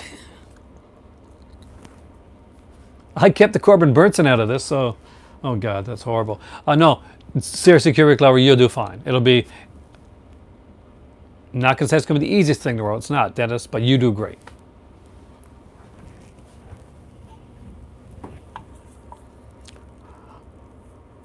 one of my biggest fears is every time I go to the dentist. I have, it's just, and I have to go, I have epilepsy. I take a lot of medication.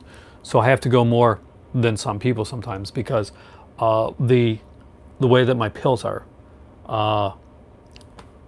we get your humor, is that it causes me to it causes me to have to look more, take more care of my teeth, I guess.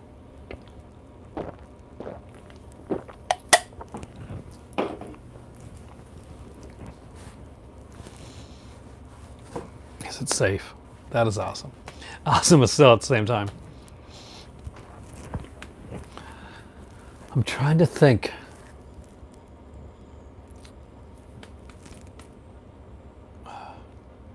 Okay, so we're talking Italian films, Giallo. So, does anybody have a release that they think, a Giallo release that they think is their favorite? Is their favorite of all time? Like, is there an Arrow Giallo release that you really love? Is there something that really stands out in that genre that you really like? Maybe something that I didn't mention on here. Your go-to. Because I would really like to know if there's ones out there that I don't have. Like Phenomenon, the Birth of Crimson Plumage. I'll definitely get those down the road. I keep looking on eBay, trying to see what I can find. But no luck so far.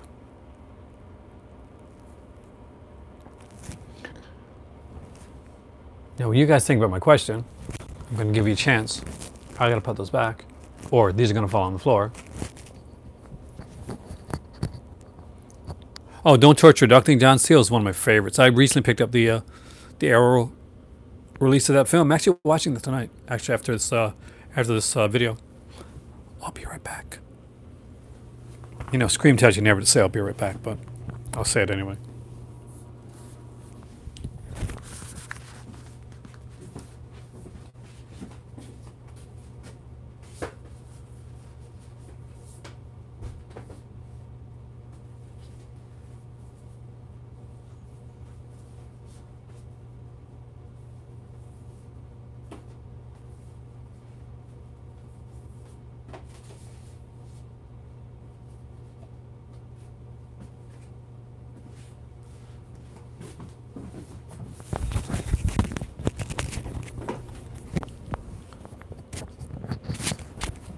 Giallo. It's got to be my favorite genre of all time, right up there with slashers. It's the topic that I can talk about the most. Giallo films, slasher films, they tend to be like the ones that I really, really get into. But I think we've gone on to talk about the Marathon Man and horrible, creepy dentist films here for a little bit. What have I missed out on while I've been gone?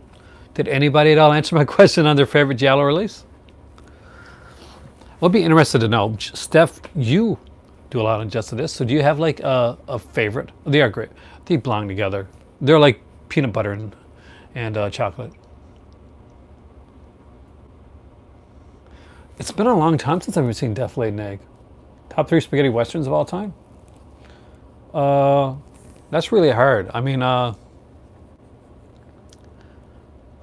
don't know. There's a lot. I mean, I love spaghetti westerns. You know, I'm a huge fan of the Django films. I think The Great Silence is a really underrated spaghetti western. It's got a lot more talk about recently. Actually, I do consider Phenomenon in the Giallo style. Thank you, Jace. Great Silence, good one. You watched Deliverance at the theater? That's really cool. But no, yeah, The Great Silence is definitely one of my favorites of all time. And I completely forgot what I was going to say right there. But that's a super expensive one. I was like, oh, this is an easy one to get. Then I was going to order it like the other day, and it was like $45. I'm like, what the hell, man? It's one. Is it a $45 film? Deliverance is a great film. But yeah, Giallo's slasher films, those are my favorite genres of all time. Those I can talk about like infinitely. Yeah, I know, it's kind of crazy. I'm hoping that it'll make. I'm keep watching it. I got it on like kind of like a come down, kind of like on my, hoping it'll come down on my Amazon like wish list. I got a bunch of wish lists on Amazon. There was a time when I was going to like, I thought about Patreoning my channel, and one of the things that I was going to do at one point was I was actually going to link my wish list and see if anybody actually got me a birthday present like this year. But I did not do that, so kind of cheesy. But at the time, I was like, you never know.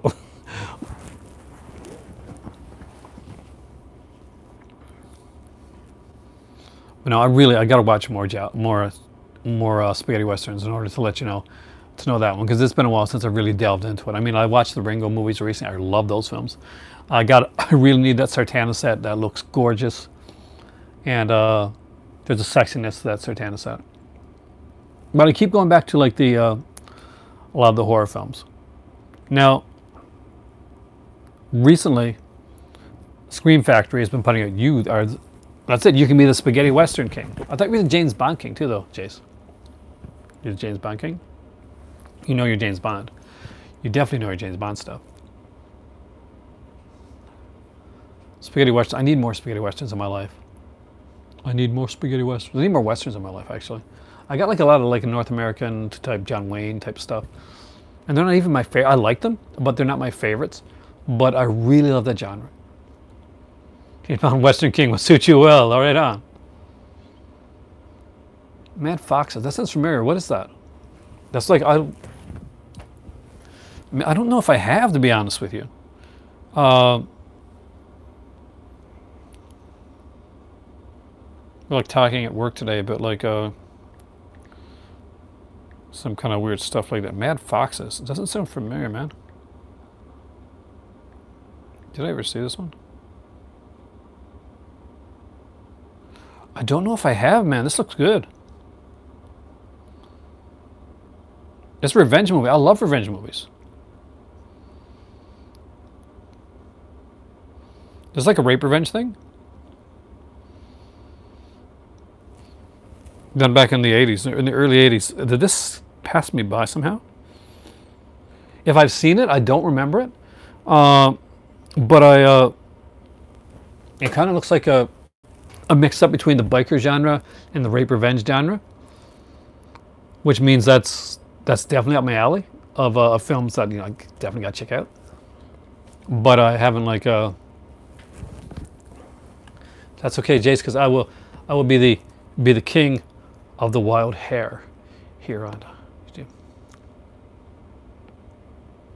Searchers, yeah, definitely influenced Taxi Driver.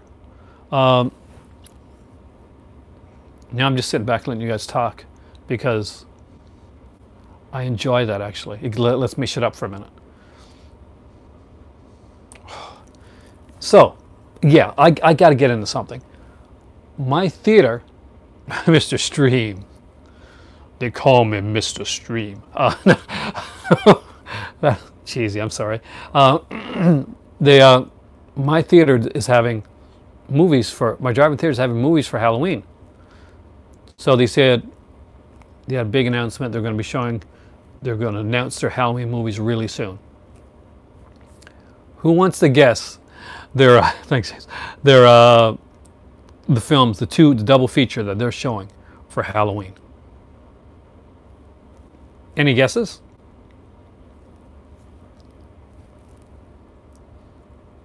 I was the first person to comment on their announcement, and my comment was extremely disappointed. So Jace, nope, it's not Halloween the Exorcist, because my comment was extremely disappointed. Cubic Lover, they showed Friday the 13th a few weeks back, but it would have made sense, but nope. They're showing Hotel Transylvania 3, you know, the cruise one, with the 2016 Ghostbusters film. I would have loved it to be the Shake Nut Fester, considering what they're showing. Yeah, I will do a Halloween discussion after I see the film, which is probably going to be next Tuesday, actually, when I'm going to see it. It's really lame. It's like they It's a choice, all right. Me stripping off naked and running out in the middle of the street in the pouring rain like it is right now, it's a choice. It's a unique choice, not the best choice. It's barely, it's horrible, Jace. It's horrible. That's what it seems like. Either that or they want, like, they said, oh, we'll do this for families. But that's a horrible choice even for families. If I'm a kid, if I'm like if I'm a parent, no, I'm so not doing that, man. I'm so not doing that. Nobody needs to be subjected to that. But then exactly, do classics. Do the Monster Squad, man. Do the Monster Squad, something like that. Do The Gate. Fantastic choices. Hotel Transylvania 3. Ghostbusters 2016. The Shining would be amazing.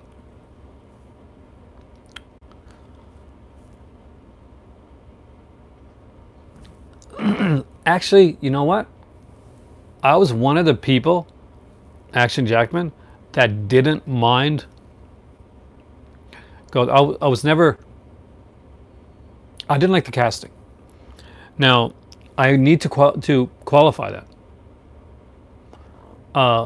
Because it was never about, oh look, there's gonna be female Ghostbusters. That never bothered me. I think people made way too big a deal about that. Like, my childhood is ruined. No, your childhood's still there. You still have 2 Ghostbusters movies. It's not a big deal. There's a TV series. There's a cartoon. There's another cartoon. You'll live. You'll get over it. That being said, I was ready to like this. I mean, I was super excited about the fact, okay, there's going to be like young girls out there. They're going to have like Ghostbusters and wear Ghostbusters costumes, which I guess they could wear anyway. Because it shouldn't be... But I was disappointed. They had the guy that I thought could make a good Ghostbusters film. I thought he was a perfect choice for doing it, but it never really felt right. I think, though, that being said, there was a place to go. It's not something that should have been just stomped on and just given up. I don't think that the movie was what it should have been, with the cast behind it and the quality of like the talent that was behind Ghostbusters 2016. It should have been much better. But that's the thing. You went with low expectations. I actually really thought this was going to be something good. I thought it was okay. And I thought it could have been better than okay. And that's the best way I can put it. I thought it could have been better than okay. But as a Halloween film, no effing way. No. Yeah, Sandler actually was amazing in the Hotel Transylvania. Well, the first one anyway. We didn't need to get to the point where they're on a cruise. These are just incredibly lame choices for Halloween films. Ghostbusters is not a Halloween film. Even the original Ghostbusters I would not put as like a Halloween double feature. Never would I put that in like, okay, this is the Halloween double feature that I want to see. Maybe if I'm going to do like one with do a kid one, kid-friendly one, and do a more adult one. I love all the Ghostbusters. You know what I don't love the new Ghostbusters film? I'll tell you right now what I don't love the new Ghostbusters film. I can tell you. The song. Yeah, screw that. Screw that new Ghostbusters song. That sucks. That's what should matter, Rich. Because it's not for, 40-ish-year-old me. It's not for the 30-something-year-old fanboys who said, Ghostbusters, you can't have girls be Ghostbusters because what? Because why? Why can't you? That's like, yesterday I spoke on here about LeBron James taking on like Friday the 13th. And people are like, why would LeBron James take on Friday the 13th? Well, he's a huge fan of Friday the 13th. For years. Now, this isn't something new. The dude's been a big fan. So it kind of makes sense that he wants to make sure one gets made. He's got the money to do it. I don't really, I'll be honest with you. I'm not a really, what LeBron was good in? Trainwreck. I'm not lying. I like Trainwreck. I think that's actually pretty cool. And LeBron really made Trainwreck. LeBron and John Cena, really good in Trainwreck. And I'm a Bill Hader fan, but they did really good. See, I don't mind some Adam Sandler movies, James. I like the early stuff. Now, that being said, he recently put on a comedy special on like on Netflix, and I'm not gonna be completely honest. You know those early like Adam Sandler CDs that came out, like they're all gonna laugh at you and stuff like that. Yeah, with piece of shit car and all those songs on it. I had those. I know all the words to piece of shit car. I could sing that one. I'm not going to because my singing voice is horrible. Yeah, so I went in with middling expectations for the Adam Sandler stand-up comedy. Oh, your ex-mate? Oh, I can see why you would. But I got like 5 minutes in. I just couldn't listen to it anymore. Rank the Aliens films? Oh, that's really easy actually. Alien. Aliens. We're just going to do the first 4, right? Oh no, I'm so not performing it. Thank you though, Rich. Alien 4, I guess Resurrection, whatever that was called. And Alien 3. Alien 3 is my least favorite. And I'll tell you why. Because, Newt.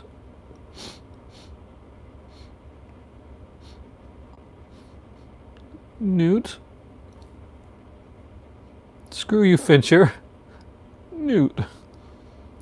Are you going to include Covenant and Prometheus? Really? I don't.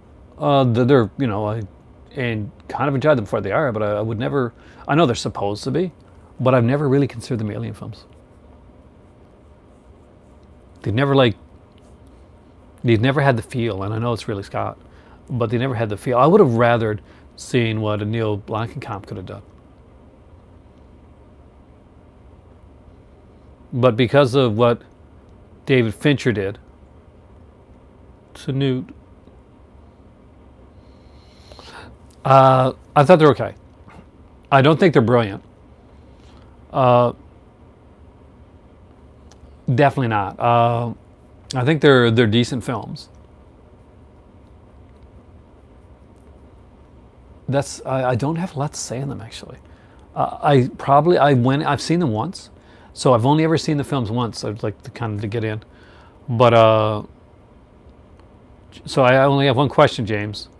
Does Newt live in your assembly cut? Because if she doesn't, then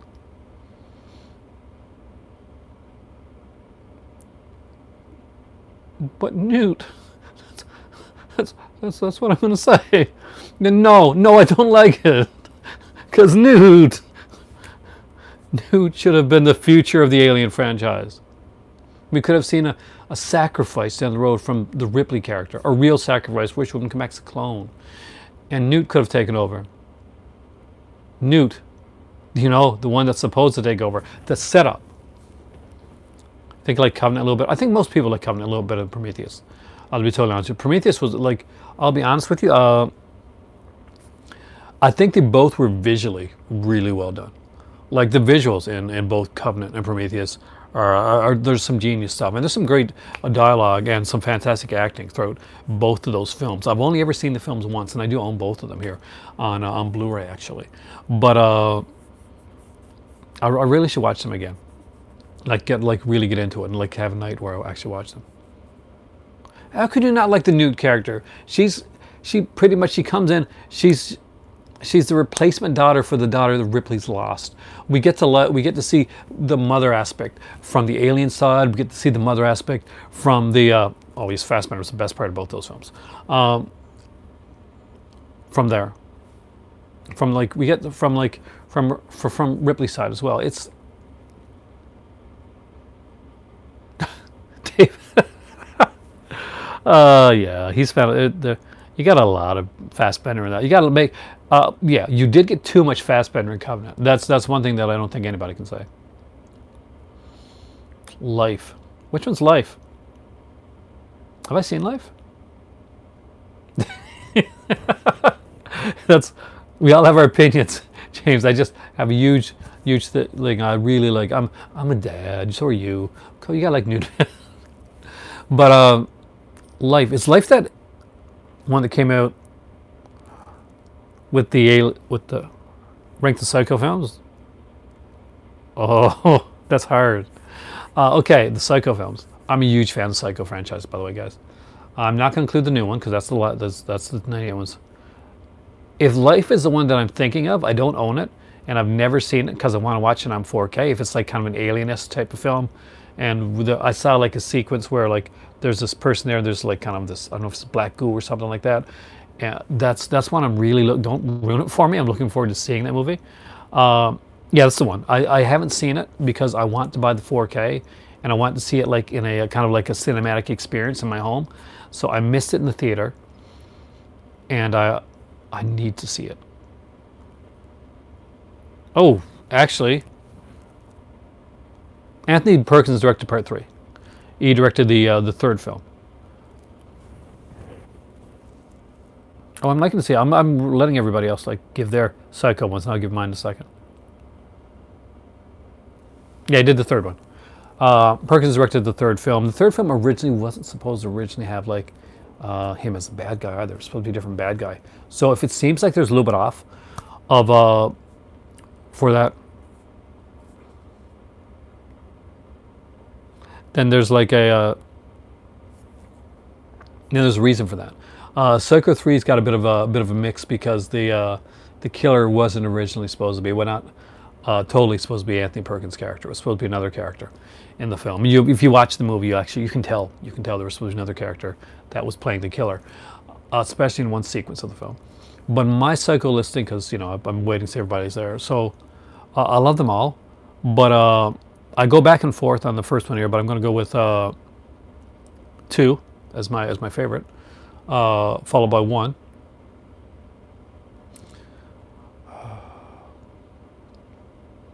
And then 3, and then 4. So I think actually Jackman is the same as me. 2, 1, 3, and 4. Though I do like them all. Crimes of Passions is a film that I love. Action Jackman, I'm a huge Ken Russell fan. I don't have Crimes of Passion in my collection. It's one of the Ken Russell films I don't have. It's one of my biggest wants. When Arrow comes out, I'm always going to grab it, and I never get it. I've always got to get something else that I'm worried is going to go to print, like a limited edition or something like that. But I really want I remember back in the day, they showed Crimes of Passion, and it came out in 2 boxes, like two cases, 2 VHS cases, and they each had like a different color. One was for the R-rated cut, and one was for the unrated cut. And I'd always try and find the unrated cut because I was a huge fan of that film. It was one of those that I watched over and over again. I think that Crimes of Passion, more than any other film, actually really made me love Ken Russell. That's what made me go back and like start looking at Ken Russell as the director, like looking at things like The Devils and things like oh God, I just showed it last night actually. Lair of the White Worm, stuff like that. But Crimes of Passion is the one that hooked me. Kind of like I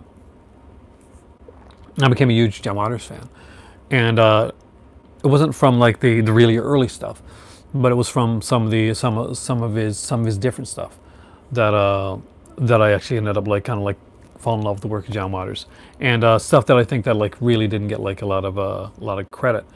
But I'm going to do an episode on him one of these days.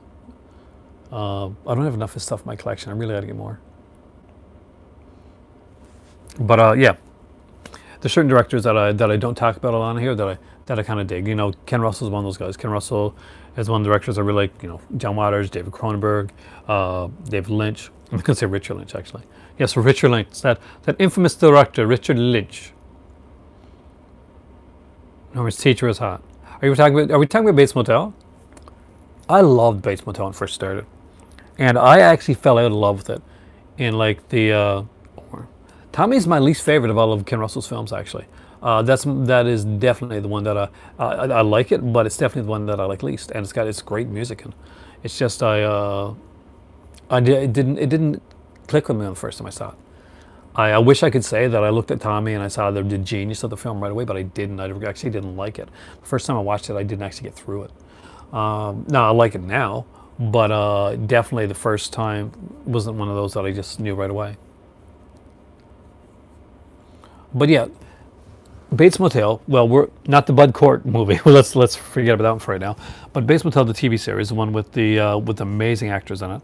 I loved the series originally, and once it came around, once the ending of it came around, I fell in love with it again. But halfway through, I was kind of done with it. I thought that the Norman became the character way too fast. Yeah, I know. And Richard Lynch did a great job in Bad Dreams. I'm a real big fan of that. Jennifer Rubin is another one of those actresses that's done a lot of horror and stuff that people don't talk about enough. And she's definitely a scream queen that we never give her the kudos or credits that we give somebody like some of the bigger ones like Linda Blair and Jamie Lee Curtis. But she did a bunch of stuff as well. Jill Sholin is another one that I think should be getting more credit with the stuff she did. Some people are just better at like marketing themselves, like the Elena Quigleys and the Brink Stevens of the world, which are fantastic. But the Jennifer Rubins and the Josh Sholins kind of get like thrown to the side, even the Tuesday nights, for instance. No, Bates Motel is a show that I think they went too fast with. I thought when I originally watched it that they had a really good, interesting twist at the end of Bates Motel, the first season. Spoiler alert for the show that's already ended. The teacher dies. The teacher is killed and Norman is walking away with blood on him. But you haven't seen Norman kill her. And there's a bit of a mystery. It's, did Norman kill her? Is there a twist? Is there a neat little kind of twist that's going to prolong the show? Or are they going to like do the psycho thing right away? Are they going to just jump right into it? Didn't realize that was her on Film Street 3. Oh yeah, let's get high. Man, I got a horrible Freddy voice. But they did. Like, spoiler alert again for a show that's already over. They made Norman the killer right away. There was no clever twists, no little turns. It was just, this is it. We're going to go right into it right now. And when it originally happened, it took me out of the series. And then they killed off another like lead actress in it. They had Norman kill her off, and I was like, I really don't like the character Norman right now. And okay, he's a killer, so that's probably a good thing. But then it got back later on. I got back into it again, and now seeing the whole series of Psycho, of Bates Motel, it actually works out brilliantly. But if you're watching it at the time, it can throw you for a loop. It can take you out of it a bit. But no, when it's all together as one big package, it actually works really well. So I was wrong. I was lucky enough to go back in and see it afterwards. Certain shows capture me quicker than others. The Following really caught me really quickly. Hannibal took me a while, so you never know what's going to be on some shows. And Hannibal is going to go down in history as one of those TV that's too good for TV type of shows. Nobody's going to say that about The Following, but I thought it was a cool show. See, I've got a whole conversation going on. You guys are talking about like aliens and the Psycho films and all this stuff. So hopefully you can still hear me in between, but I actually love the fact you guys have your own conversations going on. Ken! Did you watch your spaghetti westerns, dude? So like I got the post at work that you're like, spaghetti westerns. I'm like, sweet. I'm like, working, not so sweet. That's what I was thinking. That was going to be my next text to you, by the way, because I was like, I was working, and never a fun thing, guys. Never, not, you know.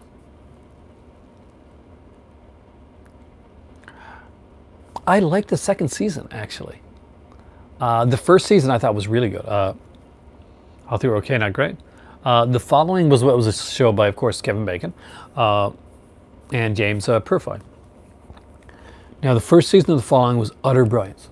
Like, I'm not even joking. It was freaking brilliant the way that they did it. The first episode of The Following drew me in so well. And I love the first season. Now the second season took a bit of a twist, and they took like the main killer out of it and put in this kind of this new cult. And a lot of people didn't like that. I did. I really, really liked the new cult. I liked the girl. I think they killed her off too quickly, but I thought they did a good job with the twins. So, I think The Walking Dead isn't as bad as people say. I think The Walking Dead actually is still pretty good. And I think this season, give it a shot. I think this season is going to be a good season.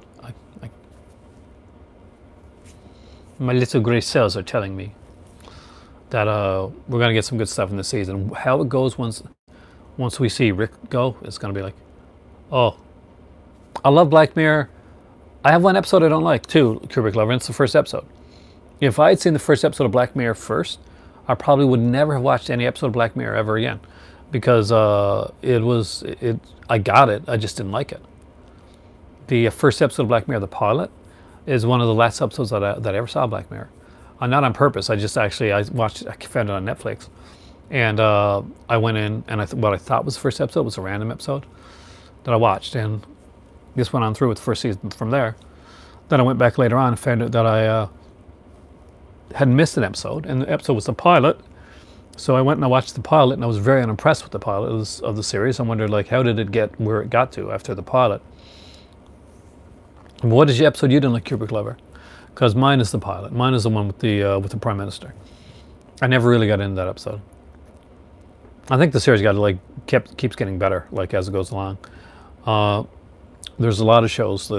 I'm an anthology show fan, so like pretty much if there's an anthology show out there, I definitely want to watch it. Yeah, Riverdale. Thank you.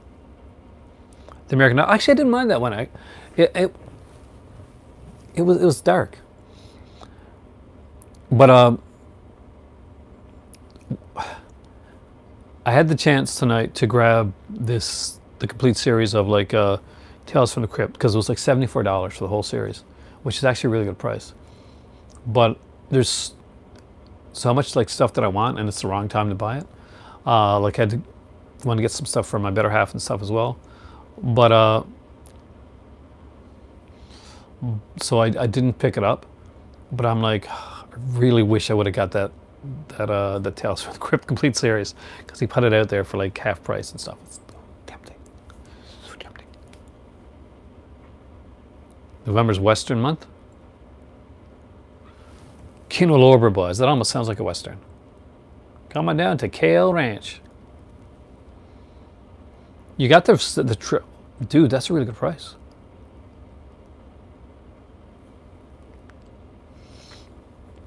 $50 for like the Tales from the Crypt. Oh man, I would buy it at that. Like if that was like $74, I was iffy.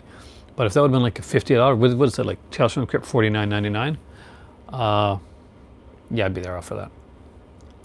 But unfortunately, I wasn't.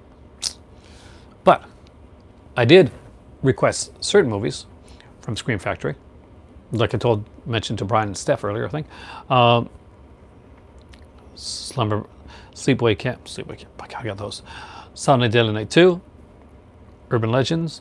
I'm really looking forward to Urban Legend. I'm a really big fan of that film. And they got a huge documentary on it, like a 147-minute documentary on Urban Legend. I gotta have that. And of course, Urban Legend 2 Final Cut, which I think is underrated. Of course, there was never an Urban Legend 3. It doesn't exist. Urban Legend 3 doesn't exist. It's in the realm of Creepshow 3, of movies that didn't really happen because they were so scarringly bad. Aaron can't talk about them anymore without going into a fetal position and crying for about half an hour. So nope, Urban Legend 3 didn't happen. You guys got a whole like sub, like, oh. I'm gonna read this after. I love reading your guys' stuff. I do go back over and kind of mute myself and like read your stuff, just so you guys know. If you ever wondered, like, if I actually see like some stuff that flies by quickly, that's what I usually do. Sometimes I just mute the me, because I've heard me. I can hear me anytime. But I do like to read your guys' comments and stuff that you say to each other. Thanks, James. With Freddie Highmore. Yeah, Freddie Highmore, the first thing I think I remember seeing him in, I haven't seen The Good Doctor yet. It looks really good, but he's kind of a weird, he's got that weird quirkiness to him, but that I like. I do worry that it's going to like, it shouldn't, but I worry it's going to like put him in. Cold Night's Death. It sounds familiar, but I don't remember it, James. I don't remember it at all. Eli Wallach, I like, but no, I don't remember that one. Is that coming up with Kino or someone? Anybody putting that one out? The Near Granddad is freaking awesome. Audie Murphy is badass. Audie Murphy can kick the butts of almost every Western star out there in real life. Like, he legit. I've mentioned it on here before. Audie Murphy's a real badass of like Westerns. Like, yeah. The thing, and he was really a war man too. He actually was. He was a big war hero. John Wayne was. I was gonna say, okay, don't get mad at me, but John Wayne kind of like. He's an actor. He wasn't like John Wayne who? Yeah, James, I actually agree with that. I think the part of my problem, and I do like a lot of John Wayne films, is that with John Wayne personally, he had some for their time ideas, I guess, is what you want to say.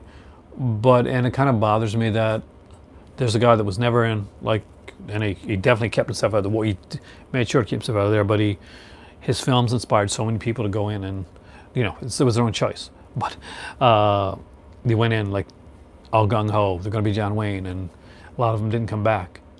And that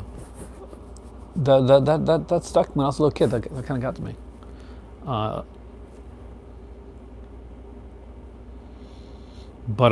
Yeah, that's a. Clint Eastwood argue with the chair, man. Audie Murphy would kill that chair. Clint Eastwood argue with that chair.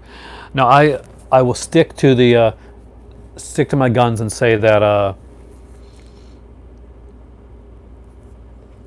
Audie Murphy is the, hands down for me, biggest badass Western actor. Period. You got a lot of badass Western actors. You got Lee Marvin out there. You got Lee Van Cleef.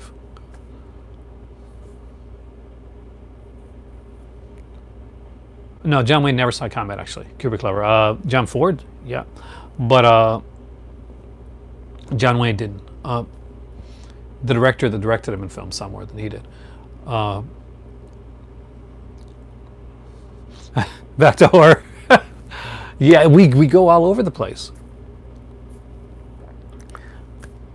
This is the family circus of films. What? Oh, I actually mentioned that. You think it's going to be Forbidden Pictures? I didn't mind Forbidden Pictures. I would prefer Forbidden Pictures, Ken, to like Double Exposure, which I do like the movie Double Exposure, but I think Vinegar Syndrome has a set for Double Exposure. We don't need to see another release of it. What I would like is what it's not going to be, and that's Peeping Tom. I think that needs a new release. And can you imagine the release that Arrow could put out a movie like Peeping Tom? Get off my lawn. Get off my lawn, you kids.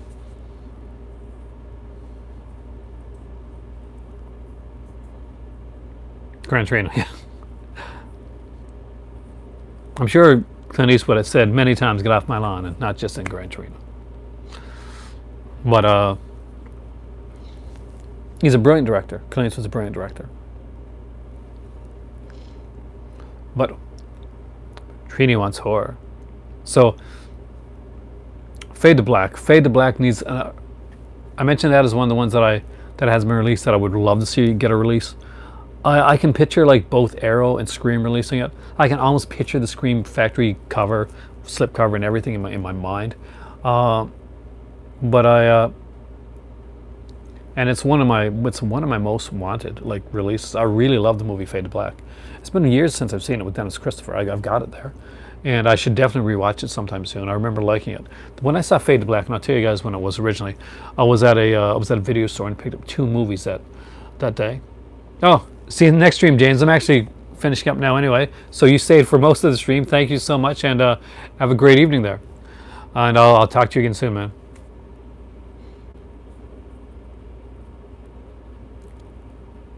Yeah, I know.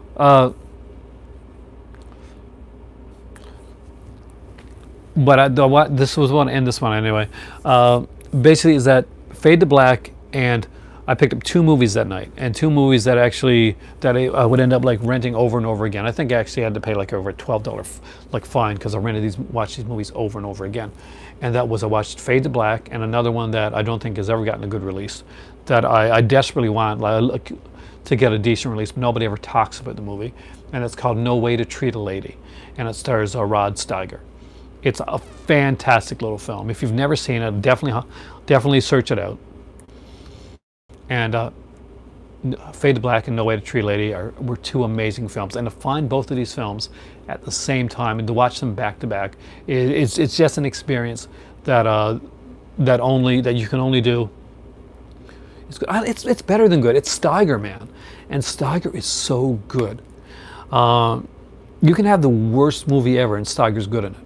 But No Way to Treat a Lady isn't the worst movie. It's a really good, and it's based strongly on like Steiger's really strong performance in the film. And watching No Way to Treat a Lady and the other one back to back, just, you never heard of these? No, Fade to Black, definitely, dude. Dennis Christopher plays a movie obsessed young guy that's kind of gets screwed over. He's kind of like, he's a bit of a geek. Back in the day, he would have been like me if I would have totally nuts. So he kills people dressed up as different. I need Wolf Lake. I really do need that one. I've seen it, but I don't own it. But the Fade to Black, definitely check it out. If you haven't seen it, he dresses up in all these different characters. He dresses up like Dracula. He dresses up like the Mummy. He dresses up like a gangster. Just incredible stuff. Eric Binford lives for the movies. Sometimes he kills for them too. And so that one and Rod Steiger's No Way to Treat a Lady, I watched them back to back. And Rod Steiger's No Way to Treat a Lady, I think this cover that I remember has kind of like these 2 hands and this like necktie, like type of thing. Does No Way have a psycho vibe to it? I would say it does. Ken has also seen No Way. I think he's the only one on here besides me that has seen it. So let's get, because it's been so long since I've seen it and I'm about to end this video. Let's go out on a bit of a bang here with the very rarely mentioned No Way to Treat a Lady. I'm going to give you the cast. So,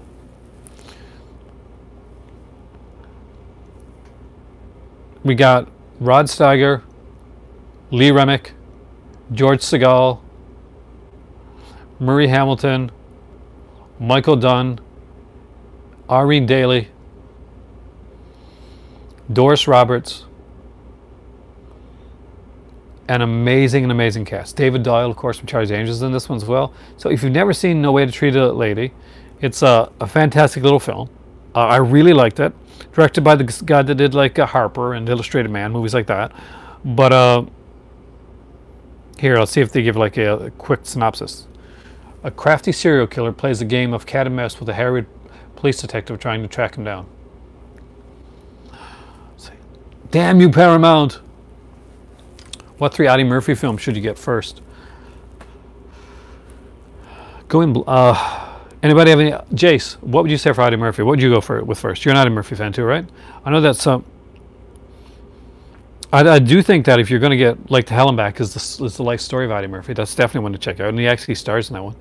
Ride a Crooked Trail is a good movie. Man,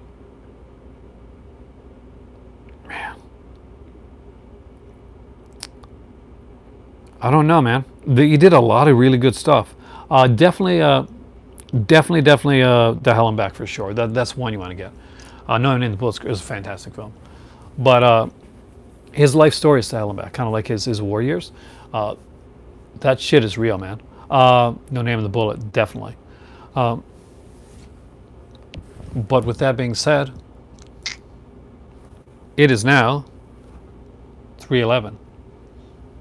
And it's that time again. I can almost hear the kiddo whistling. Taking notes here. Jace, great Western ideas. Anybody here that like mentioned stuff to Ken's? No name of the bullet. They know their stuff. Shh. I don't want them to get a big head, but they really know their stuff. Thank you guys so much. Did you give? Oh, man, you know I got to. Chappelle. I will always give Chappelle a little something extra. He just won't like it. Thanks for watching, guys. Thank you so much for coming in tonight. I am Aaron. This is the movie library. Really enjoyed this as always. Jace, the Western Bond man. You guys, Culture Trini, Ken, Jace, Reality, the gone now James, Stephanie Crawford, the podcast beauty of our group here, Brian, who had to go out and actually do some recording. Everybody that came in tonight, thank you so much. Have a great evening. I am Aaron. You are the movie library, and as always, you make this awesome. I'm just a train conductor. Have a great evening.